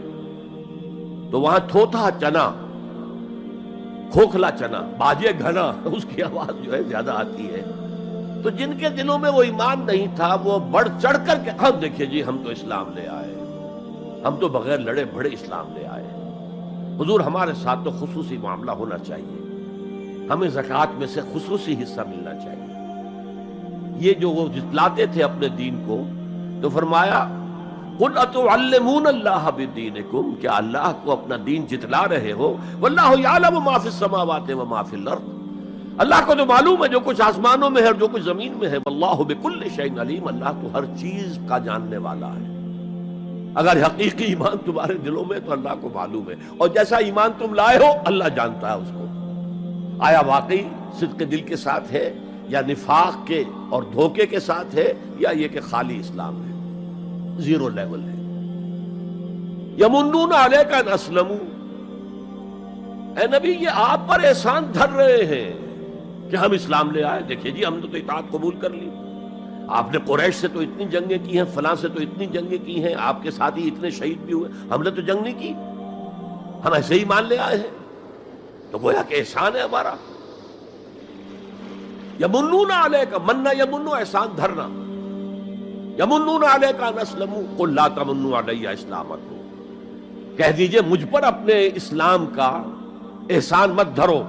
بل اللہ یمن علیکم ان ہداکم للایمان. بلکہ اللہ تم پر احسان دھرتا ہے کہ تمہیں اسلام کا راستہ دکھا دیا ہے. تم اسلام میں آ گئے ہو تو ایمان کا راستہ تمہیں دکھا دیا ہے. اب عمل کرتے رہو گے تو ایمان پیدا ہو جائے گا. یہ جو میں نے عرض کیا تھا کہ یہ کیفیت اثبات الاسلام بغیر الایمان یہ مستقل نہیں ہے، یہ عارضی ہے. جب عمل کریں گے تو ایمان پیدا ہو جائے گا. تو بل اللہ یمن علیکم ان ہداکم للایمان ان کنتم صادقین. بلکہ اللہ کا احسان مانو کہ اس نے تمہیں اسلام کے راستے پر لا کر گویا کہ اس سڑک پر ڈال دیا ہے جو ایمان کی طرف لے جا رہی ہے. اگر تم اسلام کے بارے میں بھی سچے ہو، یعنی وہ لوگ نکل جائیں گے جو دھوکہ دینے کے لیے ایمان لا رہے تھے. ان اللہ یعلم غیب السماوات والارض. یقیناً اللہ جانتا ہے ہر پوشیدہ چیز کو جو آسمانوں کی ہے اور زمین کی ہے. اور یہ غیب کا لفظ ہماری نسبت سے ہے، نوٹ کر لیجئے اسے. اللہ کے لیے کوئی غیب نہیں ہے، سرے سے کوئی غیب. ہر شے اس کے لیے شہود ہے، ہر شے ہر آن اس کی نگاہوں کے سامنے. کوئی شے اس کے لیے غیب نہیں. یہ ریلیٹو ٹرم ہے جو ہمارے لیے غیب ہے۔ واللہ بصیر بما تعملون، اور جو کچھ تم کر رہے ہو اللہ اسے دیکھ رہا ہے۔ اچھا، اب پھر پہلی دو آیات کی طرف آ جائیے۔ اسلام ایمان علیحدہ چیز ہے۔ ایمان کی تعریف یقین قلبی دل میں، اور جہاد فی سبیل اللہ عمل۔ گویا کہ ان میں سے کوئی ایک چیز بھی نہیں ہے تو پھر مومن نہیں ہو تم۔ دل میں یقین نہیں تو مومن نہیں، عمل میں جہاد نہیں تو مومن نہیں۔ اب اسی کو دوسرے مقام سے جو میں نے آیات پڑھی تھی، سورہ صف کی آیت نمبر 10-11، یا ایھا الذین آمنوا هل ادلکم علی تجارۃ تنجیکم من عذاب علیم، اہل ایمان کیا میں تمہاری رہنمائی کروں اس تجارت کی جانب جو تمہیں جہنم کے عذاب سے بچا دے، نجات دے دے۔ سوال یہ انداز، یہ قرآن کا بھی انداز ہے، حضور کا بھی انداز تھا۔ پہلے سوال کیا جائے تاکہ اذہان سوچنے کی طرف آمادہ ہو جائے، تیار ہو جائیں کہ اب آگے کیا بات آ رہی ہے۔ حضور بھی سوال کیا کرتے تھے، اتدرون من المفلس، تم جانتے ہو مفلس کسے کہتے ہیں؟ اکثر و بیشتر صحابہ کا جواب ہوتا تھا اللہ و رسول عالم، اللہ اور اس کا رسول بہتر جانتے ہیں۔ پھر حضور دوبارہ پوچھتے تھے تو اپنی اپنی سمجھ کے مطابق جواب دیتے تھے۔ المفلس عندنا ما لا درہم لہ ولا دینارا، حضور ہم مصرف اسی کو سمجھتے ہیں جس کے پاس نہ درہم ہے نہ دینار ہے۔ فرمایا نہیں، میری امت کا مفلس وہ ہوگا جو قیامت میں حاضر ہوگا تو نمازوں کی بھی بہت بڑی گٹھری لے کر آئے گا، روزے بھی ہوں گے، عمرے بھی ہوں گے، حج بھی ہوں گے، نیکیوں کی بہت بڑی بڑی گانٹھیں ساتھ ہوں گی، لیکن حقوق العباد میں اس نے کوتاہی کی ہوگی۔ قد اکل مال ھذا، اس شخص کا مال ہڑپ کر لیا ہوگا غلط طریقے سے، بہنوں کا حصہ وراثت میں کھا لیا ہوگا، کسی پر تہمت لگائی ہوگی، کسی کی غیبت کی ہوگی، اور وہ سارے دعوے دار جمع ہو جائے، اللہ اس شخص نے میرے ساتھ یہ کیا، اللہ اس شخص نے میرے ساتھ یہ کیا، تو اس کی نیکیاں سب دے دی جائیں گی۔ اچھا بھائی، وہاں کوئی اور کرنسی تو ہے نہیں کہ اتنے ہزار جرمانہ یا اتنا لاکھ جرمانہ، اچھا تم اس کی نمازیں لے جاؤ، تم اس کے روزے لے جاؤ، تم اس کے حج اور عمرے لے جاؤ، خالی ہو گیا، اور دعوے دار اب بھی باقی ہیں، تو ان کے گناہ اب ان کے حساب میں پڑنے شروع ہوں گے، اور وہ ان کے گناہوں کے بوجھ تلے دب کر جہنم میں جھونک دیا جائے۔ یہ مفلس ہے، یہ انداز تھا، یہ قرآن کا بھی انداز ہے اور یہی حضور کا انداز تھا۔ یا ایھا الذین آمنوا هل ادلکم علی تجارۃ تنجیکم من عذاب علیم، اے ایمان والو، اے ایمان کے دعوے دارو، یا اے وہ لوگوں جو ایمان قانونی حاصل کر چکے ہو، یا اے وہ مسلمانوں جن کی رسائی ابھی تک حقیقی ایمان تک نہیں ہوئی، یا ایھا الذین آمنوا هل ادلکم علی تجارۃ تنجیکم من عذاب علیم، کیا میں بتاؤں تمہیں وہ تجارت، وہ کاروبار جس کا نفع کیا ہوگا کہ جہنم سے چھٹکارا پا جاؤ۔ اب یہاں ایک منٹ رک کر توقف کر کے نظم کلام کے اعتبار سے ایک نتیجہ سامنے لے آئیے، اگر وہ تجارت نہیں کرو گے تو جہنم سے نجات کی امید یہ تمہاری وشفل تھنکنگ ہے، تمہاری آرزویں ہیں، تلک امانیہم، یہ ان کی خواہشات ہیں جنہوں نے عقیدوں کی شکل اختیار کر لی ہے۔ اللہ کا کلام ہے، یہ اس میں کوئی شے جو ہے محض شاعرانہ لفاظی کے لیے یا شاعرانہ مبالغے کے لیے تو نہیں ہے نا۔ گنجینہ معنی کا طلسم اس کو سمجھیو جو لفظ کے غالب میرے اشعار میں آوے، تو قرآن میں جو لفظ آ رہا ہے وہ ہر لفظ اپنی جگہ پر معنی کا خزانہ ہے۔ هل ادلکم علی تجارۃ تنجیکم من عذاب علیم۔ اب جواب سنیے، تؤمنون باللہ ورسولہ، ایمان لاؤ اللہ پر اور اس کے رسول پر جیسا کہ ایمان لانے کا حق ہے۔ بات وہی ہو گئی نا، وہ پہلا تمہارا قانونی ایمان تھا، اصل ایمان کچھ اور ہے۔ اسی کو سورہ نساء میں فرمایا، یا ایھا الذین آمنوا آمنوا باللہ ورسولہ والکتاب الذی نزل علی رسولہ والکتاب الذی انزل من قبل، اے ایمان کے دعوے دارو ایمان لاؤ جیسا کہ ایمان لانے کا حق ہے، اللہ پر بھی اور اس کے رسول پر بھی، اور اس کتاب پر بھی جو اپنے رسول پر اس نے نازل فرمائی، اور اس کتاب پر بھی جو پہلے نازل کی تھی۔ تؤمنون باللہ ورسولہ وتجاہدون فی سبیل اللہ باموالکم وانفسکم. بالکل وہی آیت نمبر 15 بن گئی کہ نہیں سورہ حجرات کی؟ ایمان لاؤ اللہ پر اس کے رسول پر، یا ایمان رکھو اللہ پر اس کے رسول پر جیسے کہ ایمان کا حق ہے، اور جہاد کرو اللہ کی راہ میں اپنی جانوں اور مالوں کے ساتھ. تؤمنون باللہ ورسولہ وتجاہدون فی سبیل اللہ باموالکم وانفسکم ذالکم خیر لکم ان کنتم تعلمون. یہی تمہارے حق میں بہتر ہے اگر تم سمجھو. اگرچہ بظاہر تو گھاٹے کا سودا ہے دنیاوی اعتبار سے، اللہ کی راہ میں جہاد کرنا جان کا اندیشہ، قتال کے لیے نکلنا جان کا، جو اگر بچ کے آ گئے تو ایک نئی زندگی سمجھیے، ورنہ انسان میدان جنگ میں جاتا ہے تو جان ہتھیلی پر رکھ کر جاتا ہے. مال مانگا جا رہا ہے اللہ کی راہ میں، مال دے کر دنیا میں تو بہرحال دولت کی کمی کا احساس ہوتا ہے نا. اگرچہ تمہیں گھاٹے کا سودا نظر آتا ہے، حقیقت میں یہی نفع کا سودا ہے اگر تمہارے پاس علم حقیقی ہے.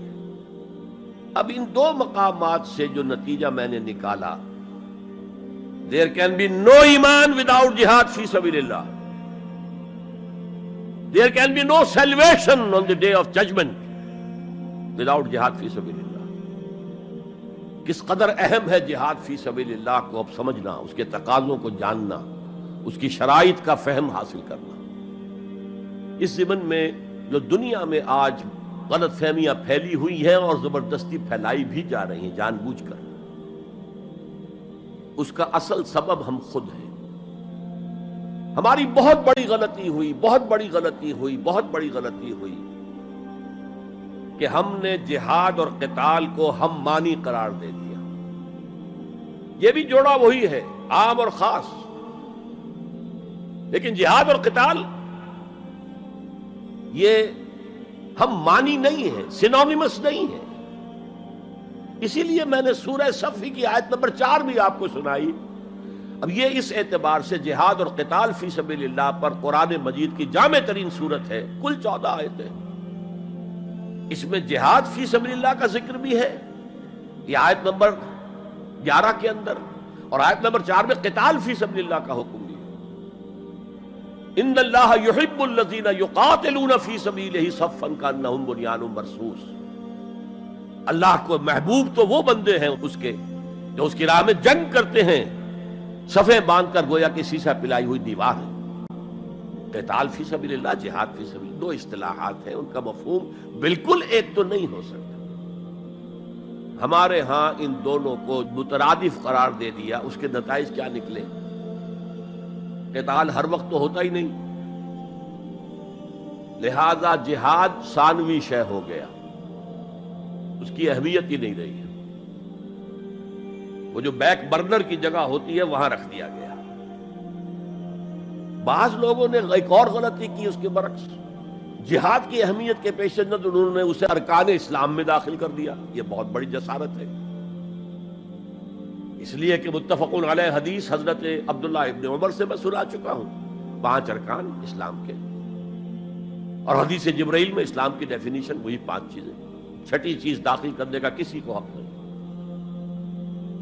ارکان اسلام میں جہاد فی سبیل اللہ شامل ہے، ارکان ایمان میں شامل ہے. There can be no ایمان without جہاد فی سبیل اللہ، and there can be no salvation. نجات کا کوئی امکان نہیں ہے اگر جہاد فی سبیل اللہ نہیں. ہم نے مترادف بنا کر ایک طرف تو سیکنڈری حیثیت دے دی اس کو، اور اس سے ستم والا ستم، مسلمان جنگ کرے وہ جہاد فی سبیل اللہ ہے. مسلمان بادشاہ ہے، زانی ہے، شرابی ہے، بدماش ہے، عیاش ہے، اور وہ صرف کسی اپنے پڑوسی غیر مسلم ملک پر حملہ کر رہا ہے تاکہ اس کی ریونیوز بڑھ جائیں، اس کی آمدنی بڑھ جائے، اس کی عیاشیوں کا میں اضافہ ہو جائے، وہ اور زیادہ بڑے محل بنائے، تو اس کی جنگ جہاد فی سبیل اللہ ہوگی. ہم نے بدنام کیا جہاد فی سبیل اللہ. اب غیر مسلم تو یہ سب کچھ دیکھتے ہیں، جہاد کسے کہتے ہیں، اسی کے اعتبار سے پھر مفہوم ان کے سامنے آتا. یہ مغالطہ ہم نے ڈالا، اس کے نتائج آج ہم بھگت رہے ہیں. اب سمجھیے مثبت طور پر جہاد فی سبیل اللہ ہے کیا، اس کے مراحل کیا ہیں. ایک 9 سٹوریڈ بلڈنگ کا آپ تصور کریں گے جس کی اس نویں منزل پر جا کر قتال آئے گا، اس سے پہلے نہیں. لیکن اس سے بھی پہلے لفظی معنی کیا ہے جہاد کے؟ جہاد کا لفظ بنا جوہد سے. جوہد کے معنی کوشش، جد و جہد اردو میں عام بولتے ہیں، اور آج کے عنوان میں بھی جد و جہد ہی کا لفظ استعمال ہوا ہے. لیکن جیسا کہ میں نے کہا تھا، مختلف ابواب میں آنے سے معنی بدلتے ہیں. جہاد یا مجاہدہ، جوہد یک طرفہ ہے، کوشش، کسی کام کے لیے آپ کوشش کر رہے ہیں. To exert yourself for something, for some objective. لیکن جہاد یا مجاہدہ بنے گا جبکہ دو افراد ایک دوسرے کے مقابلے میں آ کر کوشش کر رہے ہیں، رسا کشی ہو رہی ہے. لہذا کوشش اور کشاکش، اس میں جو فرق ہے. رسا کشی، ایک ٹیم ادھر ہے ایک ادھر ہے، وہ رسے کو ادھر کھینچ رہی ہے وہ ادھر کھینچ رہی ہے. تو یہ دو طرفہ عمل ہے، جہاد یا مجاہدہ. اسی طریقے سے قتل اور مقاتلہ یا قتال. کوئی شخص جا رہا تھا، آپ نے شوٹ کر دیا، یہ قتل ہے، یک طرفہ عمل ہے. دو فوجیں آمنے سامنے ہیں، یہ ان کو قتل کرنا چاہتے ہیں وہ ان کو قتل کرنا چاہتے ہیں، یہ قتال ہے، یہ جنگ ہے. یا مقاتلہ ہے، دونوں مصدر ہیں یہ، جوہد، کوشش. اچھا انگریزی میں آپ کیا کہیں گے؟ To strive for something, کسی چیز کے لیے کوشش کرنا. اور جہاد کیا ہوگا؟ To struggle against something, وہ اگینسٹ ہوگا، اسٹرگل، محنت. اس فرق کو ذہن میں رکھیے. جوہد کوشش، ٹو اسٹرائیو کوشش کرنا. جہاد کشاکش، کھینچ تان، جہاں جوہد کے مقابلے میں آ جائے. وہ اس کو ناکام کرنے کی کوشش کرے، یہ اس کو ناکام کرنے کی کوشش کرے. ایک ویکنسی ڈکلیئر ہوئی ہے، اب آپ پورا زور لگا رہے ہیں، جو سفارش ہو سکے، جو کچھ ہو سکے کسی طریقے سے مجھے ملے. ایک اور شخص بھی زور لگا رہا ہے، یہ آپ کا جہاد ہو رہا ہے. اور قتل یک طرفہ عمل ہے، قتال جنگ ہے، دو طرفہ. اب دیکھیے یہ جو جہاد ہے یہ اس کائنات کی سب سے بڑی حقیقت ہے. Every living organism on this planet is continuously in جہاد. آپ خود کہتے ہیں اسٹرگل فار ایگزسٹنس، مقابلہ نہیں ہوتا اس میں. کاروبار میں مقابلہ ہو رہا ہے، ملازمتوں میں مقابلہ ہو رہا ہے، مقابلوں کے امتحان ہو رہے ہیں. حیوانات، جرثومے، چھوٹے چھوٹے سے، اسٹرگل فار ایگزسٹنس. اسے جہاد زندگانی کہیں گے آپ، جہاد زندگی.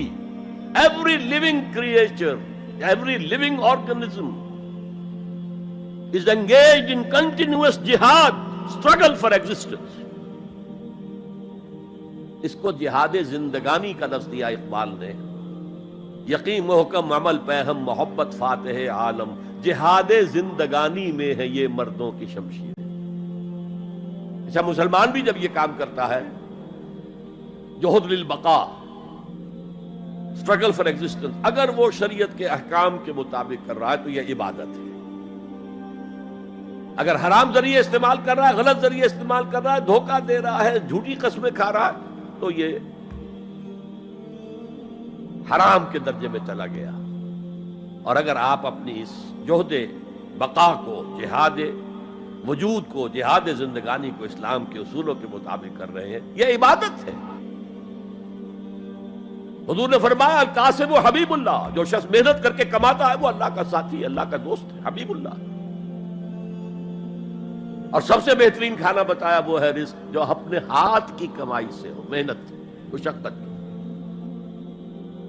بہرحال یہ جہاد کا ایک آغاز ہے. میں نے کہا تھا یہ یونیورسل فینومینن ہے، یونیورسل، اس کائنات کی سب سے بڑی حقیقت یہی ہے. اس سے اوپر اٹھیے، انسانی سطح پر سب سے بڑا جہاد اپنے حقوق کا حصول، the freedom struggle. Struggle for self determination. کوئی قوم آ کر آپ پر حاکم ہو گئی، اس سے نجات حاصل کرنا. یہ جہاد فی سبیل الحریت. فی سبیل کسے کہتے ہیں؟ For the cause of, in the cause of. جہاد فی سبیل الحریت جائز ہے، سب کریں گے، سب کی آزادی حق ہے، کسی کو غلام بنا کر رکھنے کا کسی کو اختیار نہیں ہے. تو struggle for freedom it's a universal phenomenon.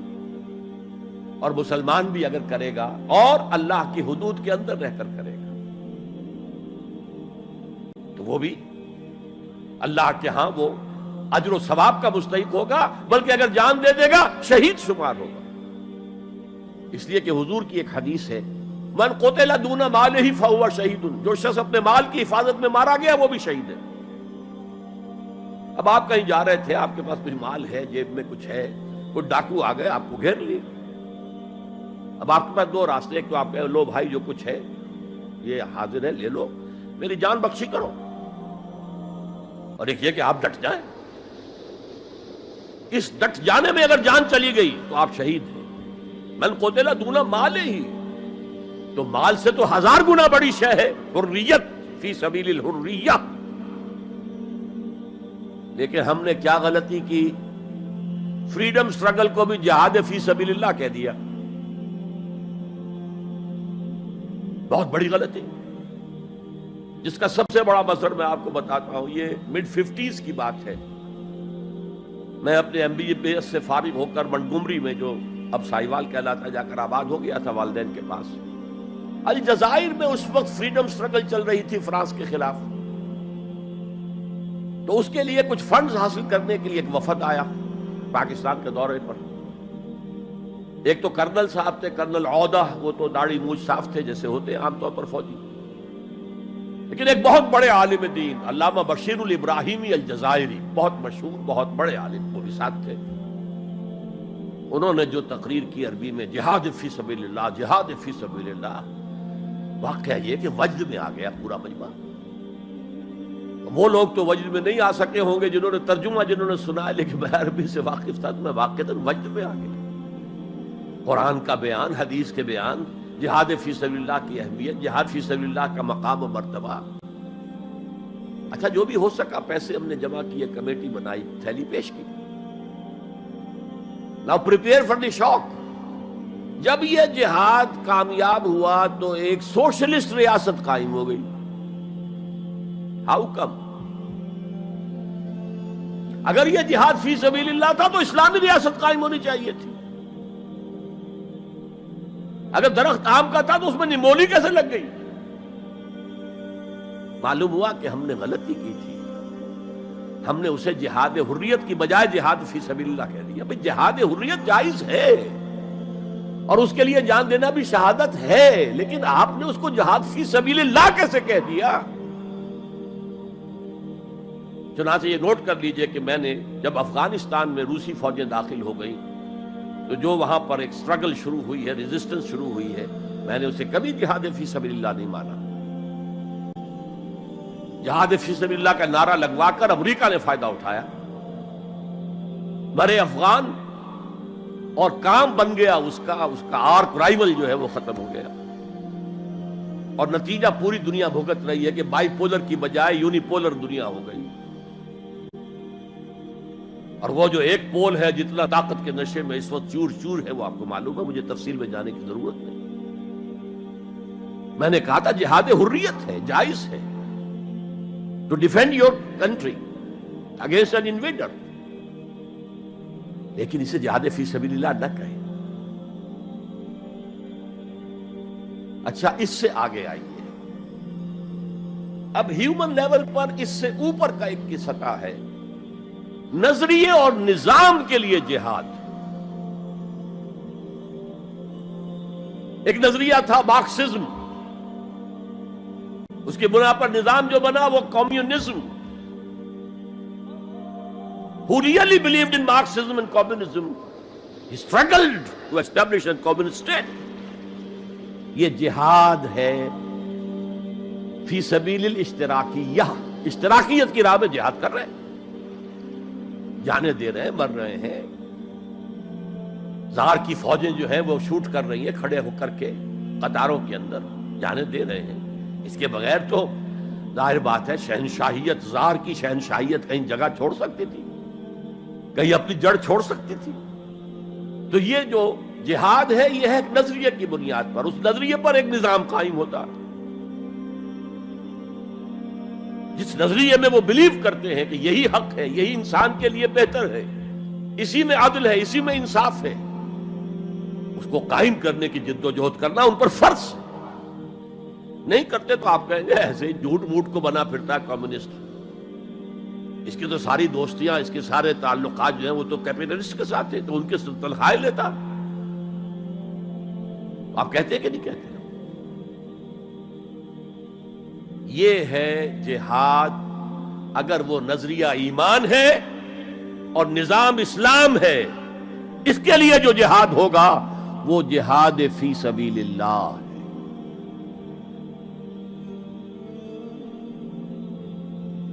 کسی اور مقصد کے لیے یہ جہاد کو آپ جہاد فی سبیل اللہ نہیں کہہ سکتے. آپ ڈیموکریسی کے قیام کے لیے کسی بادشاہت کو ختم کر کے ڈیموکریسی کا نظام قائم کرنا چاہتے ہیں، جہاد ہے. جہاد فی سبیل الڈیموکراسیہ، جہاد for the cause of democracy, جہاد فار دی کاز آف اشتراکیت. اسی معنی میں قرآن مشرکین مکہ کو بھی مجاہد قرار دیتا تھا. وہ تھے مجاہدین فی سبیل الشرک. جانے نہیں دے رہے تھے کیا؟ قربانیاں نہیں دے رہے تھے؟ وہ اپنے عقیدے کے لیے، اپنے نظریے کے لیے، اپنے نظام کے لیے جانے دے رہے تھے. تو یہ ہے جہاد نظریے اور نظام کے لیے. پھر میں تیسری مرتبہ دوہرا رہا ہوں، اگر وہ نظریہ ایمان ہے اور نظام اسلام کا ہے، قائم کرنا پیش نظر ہے، تو وہ ہے جہاد فی سبیل اللہ. اب اس کے 3 لیولز ہیں اور ہر لیول پر 3 سب لیولز ہیں. سب سے پہلا جہاد فی سبیل اللہ کا مرحلہ ہے کہ ایمان دل میں آ گیا تو ایک کشاکش اندر شروع ہو جائے گی.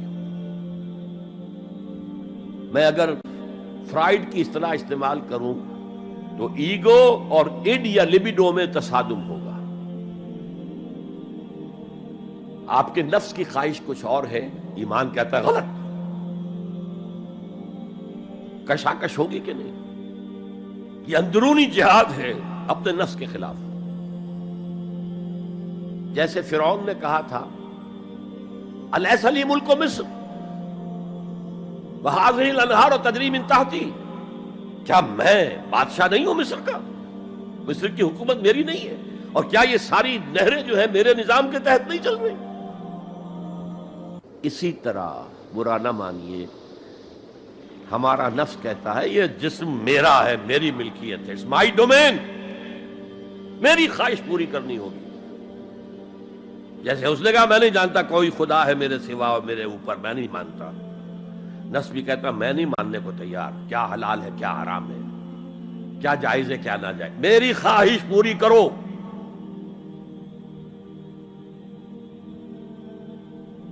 اس کے خلاف جہاد، یہ پہلی منزل کا جہاد ہے. اور آپ کو معلوم ہے 3 منزلہ عمارت ہے، تو بلند ترین تو ہے تیسری منزل، اہم ترین ہے پہلی منزل. پہلی منزل بنے گی تو دوسری بنے گی، دوسری ہوگی تو تیسری بنے گی نا. پہلی منزل یہ ہے اور اہم ترین یہ ہے. اسی لیے مولانا روم نے کہا نفس ماں ہم کم ترس فرعون نیست، میرا نفس بھی فرعون سے کم نہیں ہے، لیکن ایراعون نیست، اس کے پاس لاؤ لشکر تھا، اس نے زبان سے بھی کہہ دیا تھا انا ربکم الاعلی، میں ہوں خدا. میرا نفس بیچارہ اس کے پاس کوئی لاؤ لشکر نہیں، زبان سے تو یہ کچھ نہیں کہتا، اندر یہی کہتا میں بادشاہ ہوں اس وجود کا، میری مرضی پوری. تو اسٹرگل اگینسٹ دس بیسر سیلف، ایک سیلف ہے اونچی سیلف، خودی، انا، ایگو، اور ایک ہے یہ بیسر سیلف یہ ہماری جبلتیں جو اندھی بہری ہیں، جو حلال اور حرام سے انہیں کوئی غرض نہیں ہے، ان کے خلاف جہاد کرنا. آپ نے فرمایا صلی اللہ علیہ وسلم المجاہد من جاہد نفسہ، اصل مجاہد وہ ہے جو اپنے نفس کے خلاف جہاد کر سکے. تمہارے اندر یہ دشمن تو بیٹھا ہوا ہے، تکڑا ہے، تمہیں کنٹرول کر رہا، چلے آؤ باہر کے دشمنوں سے جہاد کرنے کے لیے. تم نے ٹانگے کو گھوڑے کے آگے باندھ دیا. اور ایک دفعہ حضور سے پوچھا گیا ای الجہاد افضل یا رسول اللہ، اے اللہ کے رسول سب سے افضل جہاد کون سا ہے؟ فرمایا ان تجاہد نفسک فی طاعت اللہ، اپنے نفس کے خلاف جہاد کرو، اسے اللہ کا مطیع کرو. یہ جو اندر کی کشمکش ہے، کشاکش ہے، یہ جہاد فی سبیل اللہ کا نقطہ آغاز، اللہ کا مطیع بنانا ہے نفس کو. اس کے ساتھ دو سب لیول اور ہیں. اس نفس کو بھڑکانے والی ایک قوت ہے انویزیبل، اور ویزیبل بھی ہے. انویزیبل قوت سب سے بڑی ابلیس، شیطان لعین، اور اس کے چیلے چاٹے جنات میں سے. اور ویزیبل میں انسانوں میں جو اس کے ایجنٹ ہیں، جو فحاشی کو کلچر کا نام دے، یہ اس ابلیس کے چیلے ہیں.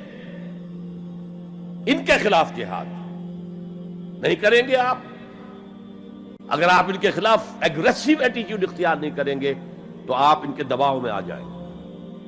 ان الشیطان لکم عدوا فاتخذوہ عدوا، اے لوگوں یہ شیطان تمہارا دشمن ہے، اس کو اپنا دشمن سمجھو.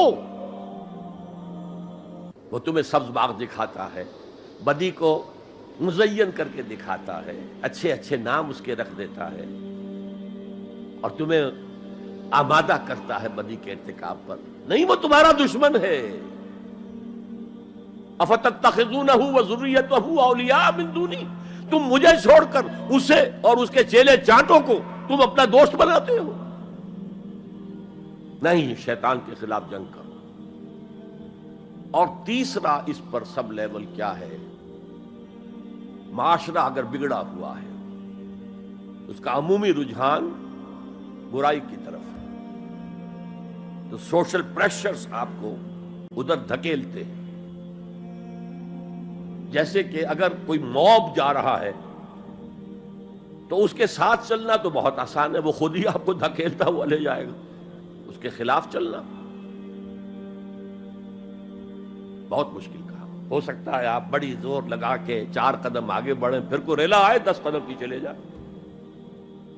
تب 2 ہی راستے ہیں، زمانہ بات و سازت تو بعد زمانہ بے ساز. یا تو پیسو معاملہ ہے، زمانہ تمہارے ساتھ سازگاری نہیں کرتا، چھوڑو تم زمانے کے ساتھ سازگاری اختیار کر لو، چلو تم ادھر کو ہوا ہو جدھر کی. ایک یہ ہے کہ نہیں، زمانہ بات و سازت تو بعد زمانہ ستیس. زمانہ اگر تمہارے ساتھ سازگاری نہیں کر رہا تو زمانے سے جنگ کرو، لڑو، ریزسٹ کرو. تو 3 جہاد ہو گئے فرسٹ لیول کے.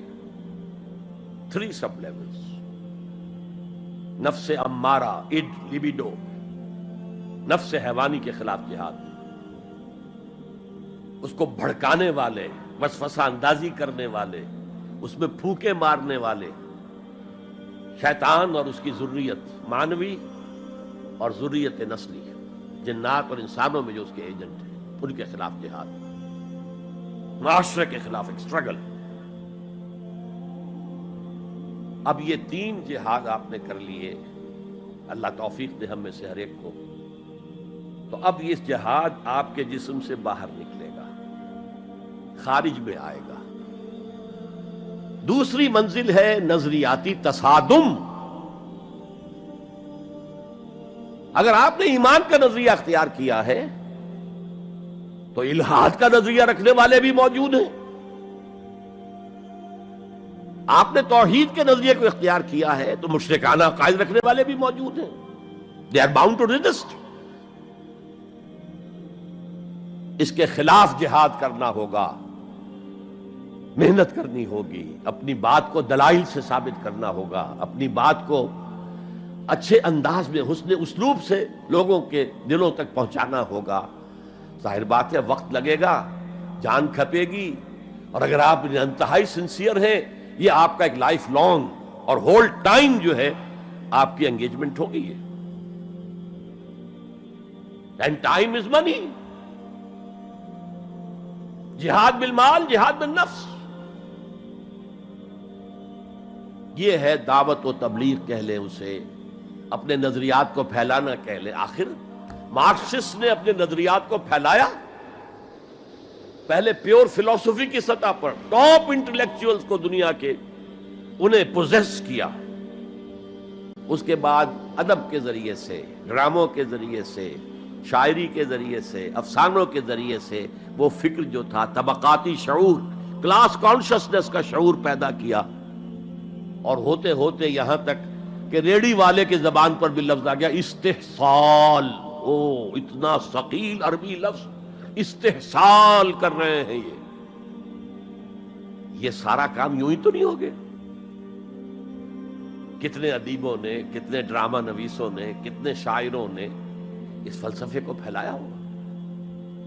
اچھا، اس کے بھی 3 سب لیولز ہیں. ہر انسانی معاشرہ 3 سطح کے لوگوں پر مشتمل ہے.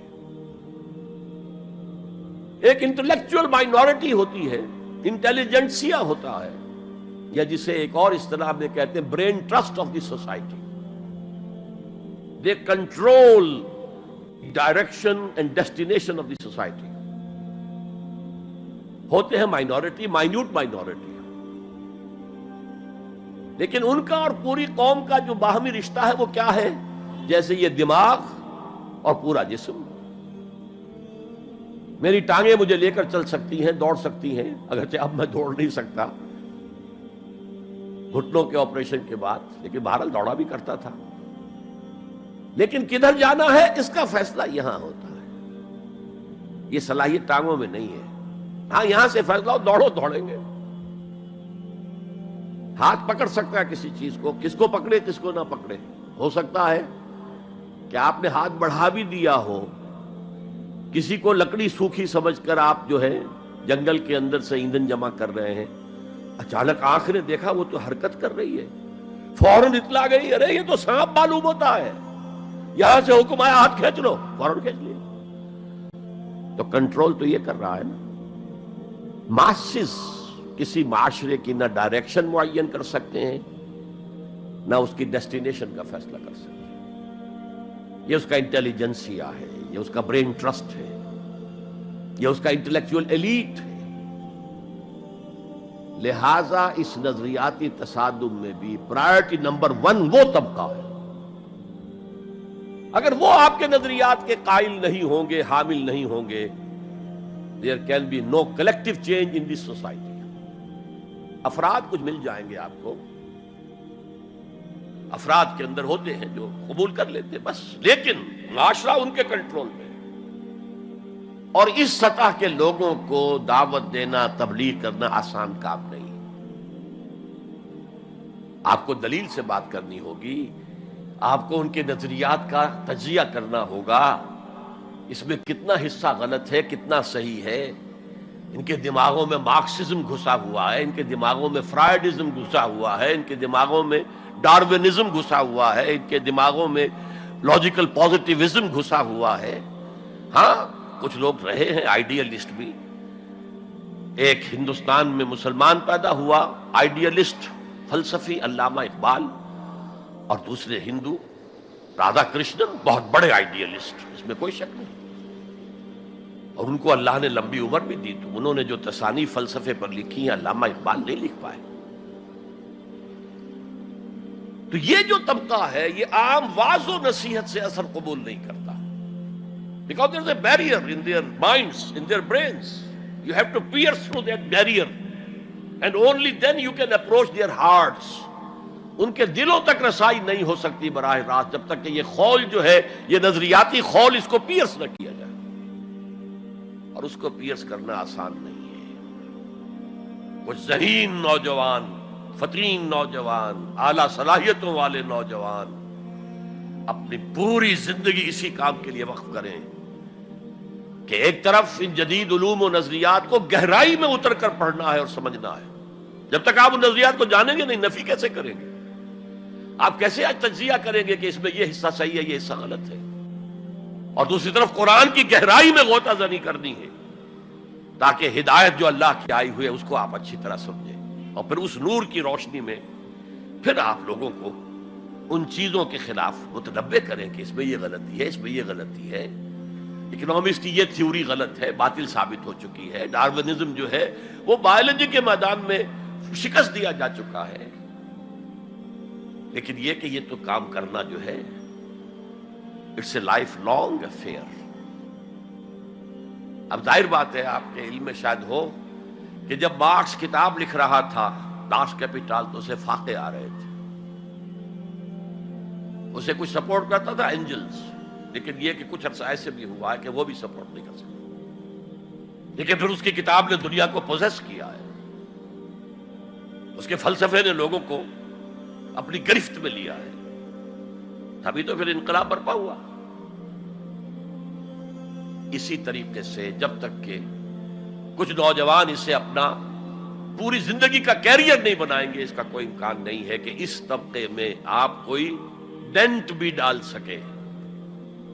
اور اگر یہ نہیں ہوگا تو society as a whole, the state as a whole will never accept any change. اس سے نیچے آئیے، عوام الناس، ان کے دماغ کلین سلیٹ کی طرح ہے، اس میں نہ کوئی خناس ڈارونزم کا بھرا ہوا ہے، نہ فرائیڈزم کا ہے، نہ مارکسزم کا ہے، کچھ بھی نہیں، کلین سلیٹ ہے۔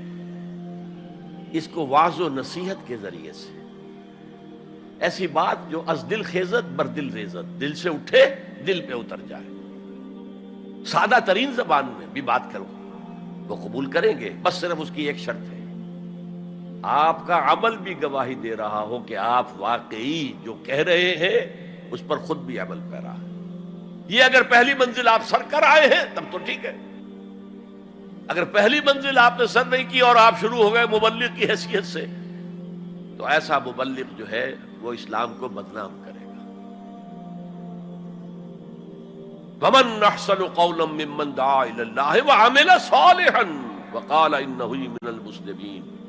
اس شخص سے بہتر بات اور کس کی ہوگی جو اللہ کی طرف بلائے اور عمل نیک کرے اور کہے کہ میں بھی مسلمانوں میں سے ہوں، میں بھی کوئی بڑا اونچا آدمی نہیں ہوں، کوئی بہت اعلیٰ تم سے برتر نہیں ہوں، کہ خاص لیول پر جب انسان دینی اعتبار سے پہنچ جاتا ہے تو اب سب سے بڑا فتنہ جو لاحق اسے ہو سکتا ہے وہ تکبر کا ہے، دوسروں کو بنظر استحقار دیکھنا۔ اگر یہ نہیں ہے سنسیریٹی کے ساتھ اپنے مخاطب کی خیر خواہی اس کے ساتھ آپ بات کر رہے ہیں، تو یہ ہے موعظہ حسنہ۔ یہ میں جو کچھ بیان کر رہا ہوں یہ سورہ نحل کی آیت، ادعو الی سبیل ربک بالحکمہ، یہ ٹاپ لیول کے اوپر حکمت سے، دانشمندی سے، اور حکمت کسے کہتے ہیں؟ عقل کا سفر فطرت کی رہنمائی میں، اس کا نتیجہ حکمت ہے۔ عقل خالص کا نتیجہ فلسفہ ہے، فلسفے کی منزل سکیپٹسزم ہے یا ایگنوسٹسزم ہے، لا ادریت ہے یا ارتیابیت ہے، ثم لم یرتابوا آج ہم نے پڑھا ہے، وہی ارتیابیت ہے۔ تھرڈ لیول ہے کہ ہر معاشرے کے اندر کچھ جنہیں ہم سمجھیں گے کہ گمراہ کن طبقات ہیں، گمراہ کرنے والے، ان کی تبلیغی سول سروس موجود ہوتی ہے، انہیں تنخواہیں ملتی ہیں اسی کی کہ وہ آپ کے نظریے کی نفی کریں اور اپنا نظریہ، اپنا عقیدہ پھیلائیں۔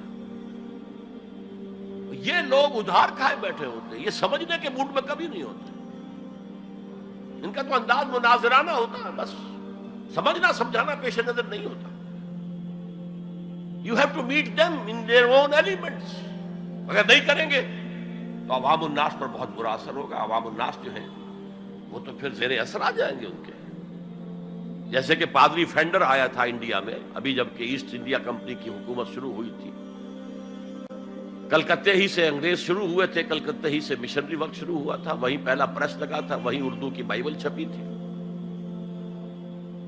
اور اس نے تمام مسلمان علماء سے مناظرے کیے، بنگال کے، بہار کے، یو پی کے، سب کو ہراتا ہوا، شکست دیتا ہوا دلی پہنچ گیا، اور دلی کی جامع مسجد کی سیڑھیوں پر کھڑے ہو کر اس نے اعلان کیا، اے مسلمانوں، میں وہاں سے یہاں تک آ گیا ہوں، تمہارا کوئی عالم میرا مقابلہ نہیں کر سکا۔ اس کی وجہ یہ کہ ہمارے علماء نہ بائبل پڑھتے تھے نہ تورات پڑھتے تھے، ان کا اصل سبجیکٹ تھا فقہ، اس لیے کہ انہیں سرکاری جو حکومت مسلمانوں کی تھی اس کے اندر قاضی اور مفتی کے عہدے اور قاضی اور خطیب جامع مسجد کے یہ عہدے تھے، تو سول سروس کے لیے جو نصاب بنا ہوا تھا وہاں اس میں قانون کی اہمیت تھی سب سے زیادہ، تو فقہ پڑھتے تھے، اور وہ لوگ تیار ہو کر آتے تھے پوری طرح عربی سے واقف ہے، قرآن سے واقف ہے، تو مقابلہ کیسے ہو؟ اور اگر اس وقت کوئی شخص مقابلے میں نہ آ سکتا، ایک تو عجیب بات نوٹ کیجئے کہ اس وقت اسلام اور توحید کا دفاع کرنے والا سب سے بڑا ایک ہندو تھا، راجا رام موہن رائے، آئینہ تثلیث اس نے کتاب لکھی ہے جس میں کہ ٹرینٹی جو عیسائیت کی بنیاد ہے اس کی نفی کی اور توحید کا اثبات کیا۔ بہرحال پادری فینڈر کے مقابلے میں کوئی اگر نہ آتا تو کیا اثر ہوتا علماء پر؟ ویسے ہمیں انگریزوں نے فتح کر لیا، ہمارے مذہب کو عیسائیوں نے فتح کر لیا، لیکن اللہ کا فضل ہوا، کرم ہوا، ضلع مظفر نگر کا ایک قصبہ کیرانہ ہے، مولانا رحمت اللہ کیرانوی رحمت اللہ علیہ، وہ میدان میں آئے، انہوں نے شکست فاش دی، فینڈر کو بھاگ گیا ہندوستان سے۔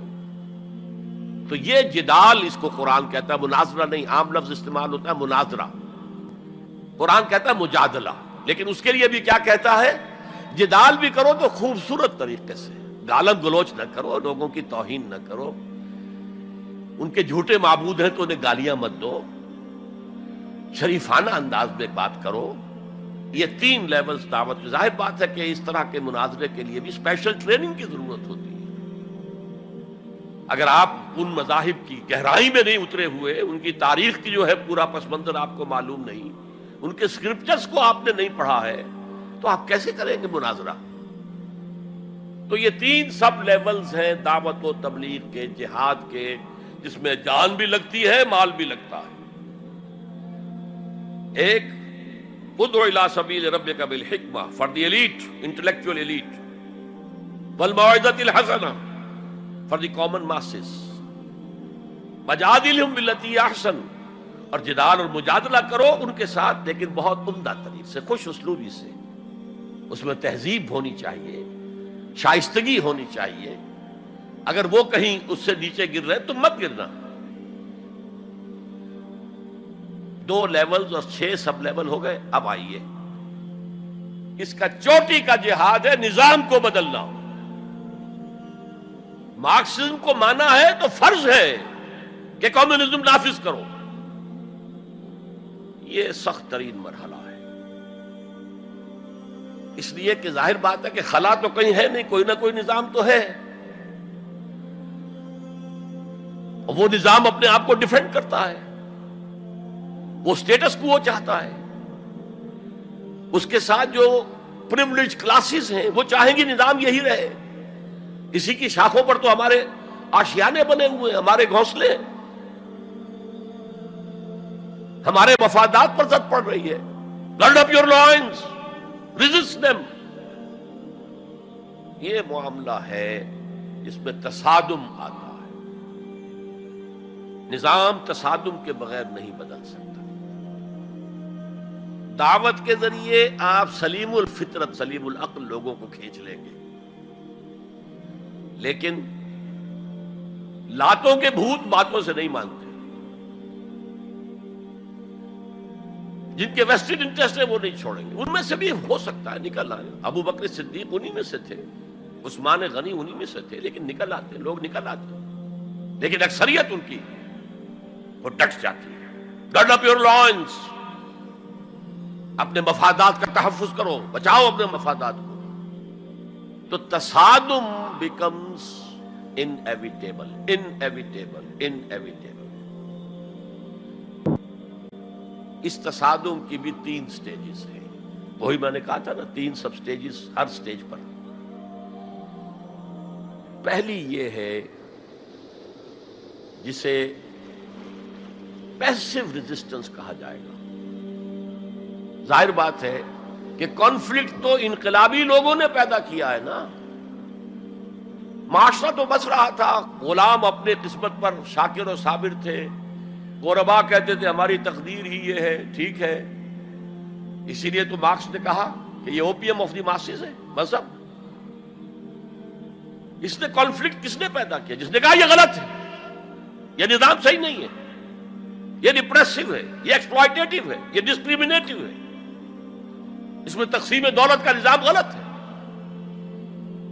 ایک طرف ارتکاز دولت ہے، دوسری طرف احتیاج ہے، بھوک ہے، مفلسی ہے، قلاشی ہے۔ جو یہ کہتے ہیں تو گویا کہ ایک تالاب پرسکون تھا، اس نے پتھر تو آپ نے مارا نا، اب جو لہریں اٹھیں گی تو be prepared to face the music. چنانچہ مارو ان کو قتل کرو، ان کو جیلوں میں ٹھونس دو، ان کو یہ کرو، ان کو وہ کرو۔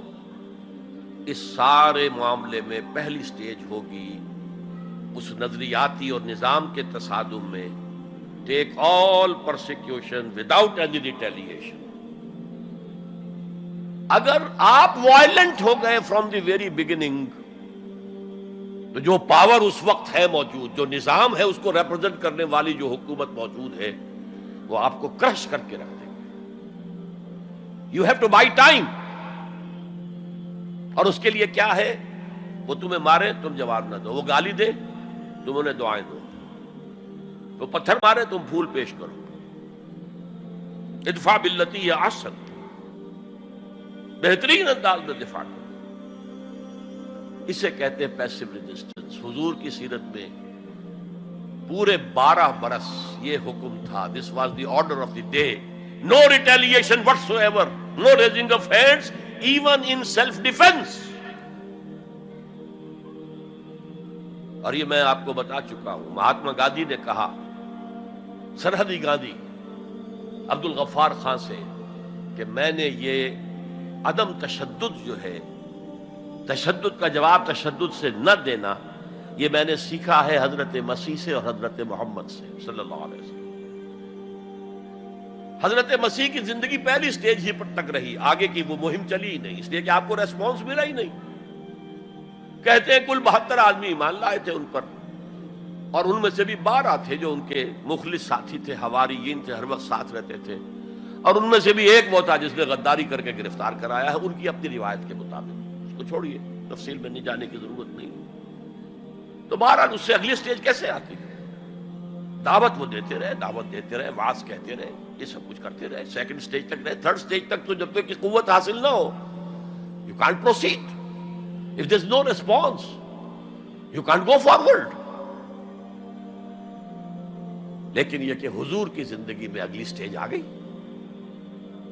ساتھی آئے، انہیں مارے کھانی پڑی، دہکتے ہوئے انگاروں پہ لٹایا گیا، جانوروں کی لاشوں کی طرح ان کی گردن کے اندر رسیاں باندھ کر انہیں گھسیٹا گیا گلیوں کے اندر، سب کچھ ہوا ہے، برداشت کیا، انہیں قتل بھی کیا گیا۔ حضرت سمیہ، حضرت یاسر پہلے مقتولین ہیں، میاں بیوی رضی اللہ تعالی عنہما، سب کچھ ہوا ہے، برداشت کرو، اسبرو، صبر کرو۔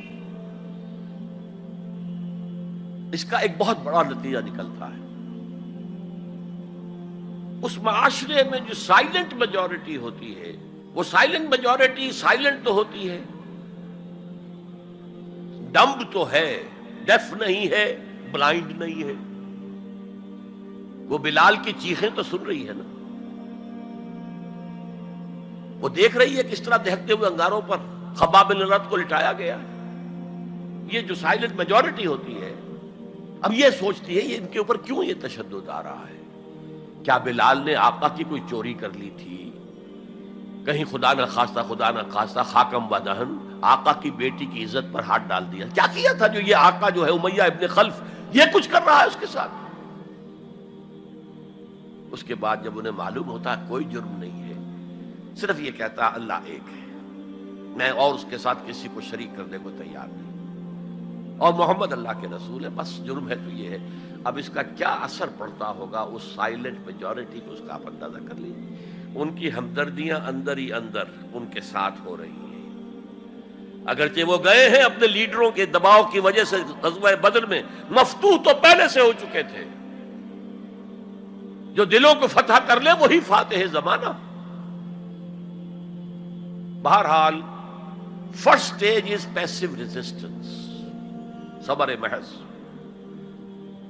سیکنڈ، جب ذرا محسوس ہو ہمارے پاس طاقت ہے، we can risk a direct confrontation with the system، تو اس نظام کو کہیں سے چھیڑا جائے دکھتی رگ کو. دیکھیے گاندھی جی کی موومنٹ میں عرض کر چکا ہوں، پہلے کیا تھا؟ Non violent, naan cooperation. کوئی جرم تو نہیں ہے، ہم نہیں پہنتے تمہارے کپڑے، کیا کوئی قانون ہے یہ؟ لیکن سیکنڈ سٹیج کیا آئی؟ یہ چھیڑنا تھا اس کو. نان وائلنٹ سول ڈس اوبیڈینس. ہم پرماتما کے سمندر سے پرماتما کا بنایا ہوا نمک لینے جا رہے ہیں، ہم نے تو کسی کو کچھ نہیں کہا، but it amounted to challenging the taxation policy of British India. اب لاٹھیاں پڑی ہیں، جیلوں میں ٹھوسے گئے ہیں، سب کچھ برداشت کیا ہے، کھڑے رہے ہیں، مضبوط رہے. تو یہ سٹیج آتی ہے جب یہ سمجھا جائے کہ ہاں اب طاقت ہے ہمارے پاس. We can risk a direct confrontation with the system. اس میں حضور نے کیا کیا تھا؟ مدینے میں جا کر آپ نے 6 مہینے لگائے تھے، 3 کام جن سے کہ اپنی پوزیشن کنسالیڈیٹ کی مدینے میں. کنسٹرکشن آف دی ماسک، وہ مرکز بن گیا، وہی حکومت، وہی دار الشورا، وہی تزکیے کی جگہ، وہی نماز کی جگہ، سب کچھ وہی تھا. دوسرے، ایک انصاری ایک مہاجر، بھائی بھائی، تاکہ یہ 2 فیکشنز علیحدہ علیحدہ نہ رہیں، انٹیگریٹ ہو جائیں. اور ایک جو 3 قبیلے یہود کے موجود تھے، ان کو جکڑ لیا ایک میثاق میں، معاہدے میں، میثاق مدینہ، joint defence of Medina, pact for the joint defence of Medina. اگر مدینے میں باہر سے حملہ ہوا تو ہم سب مل کر ایک امت کی حیثیت سے دفاع کریں گے. اس کے بعد آپ نے چھوٹے چھوٹے چھاپا مار دستے بھیجنے شروع کر دیے. ان کی جو لائف لائن تھی، میں نے بتایا تھا کہ ان کے کیریوانز کو کوئی ٹوکتا نہیں تھا، روکتا نہیں تھا، لوٹتا نہیں تھا. اب تھریٹن کیا محمد نے صلی اللہ علیہ وسلم. یہ گویا کہ اکنامک بلاکیڈ آف مکہ تھا. اور جب بھی یہاں کہیں گئے آپ، وہاں کے لوکل قبیلے سے آپ نے صلح کر لی، معاہدہ کر لیا. یا تو وہ پہلے قریش کے حلیف تھے، اب حضور کے حلیف ہو گئے، یا انہوں نے کہا کہ صاحب ہم نہ آپ کے ساتھ نہ ان کے ساتھ، نیوٹرل رہیں گے، نہ آپ کے خلاف ان کی مدد کریں گے، نہ ان کے خلاف آپ کی مدد کریں گے. ان دونوں کا نتیجہ یہ ہوا کہ zone of political influence of Quraysh started diminishing. یہ 2 ریزنز تھیں کہ پھر پوری طاقت کے ساتھ قریش نے ریٹیلیٹ کیا ہے. اور پھر لاسٹ معاملہ شروع ہوا ہے، تیسری منزل.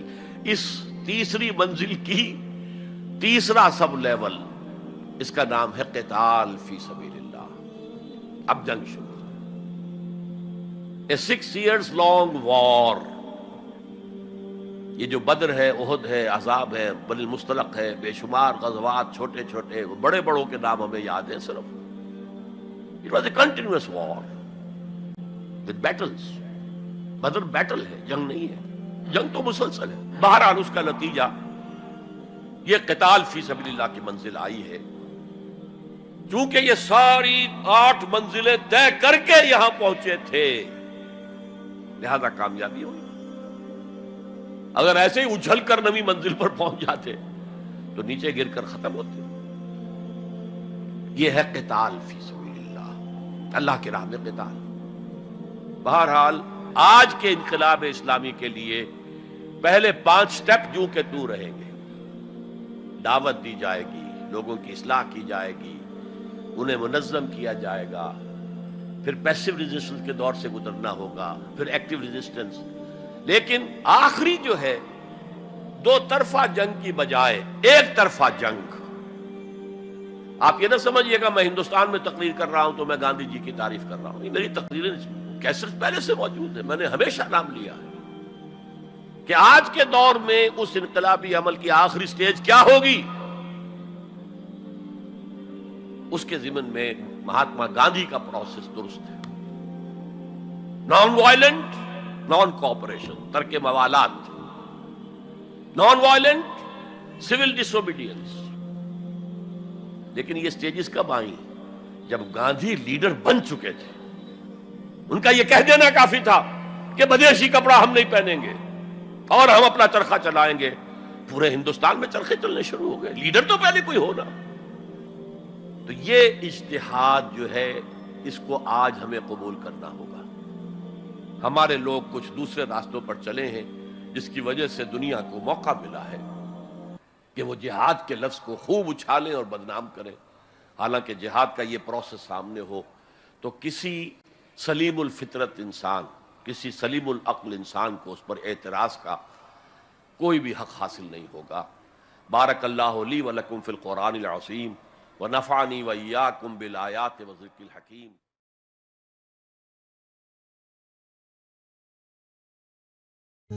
رب رب کر دے بڈھے ہو گئے اتے ملا پنڈت سارے، رب دا کھوج کھرا نہ لبا اتے نہ کیتے بئی نظارے.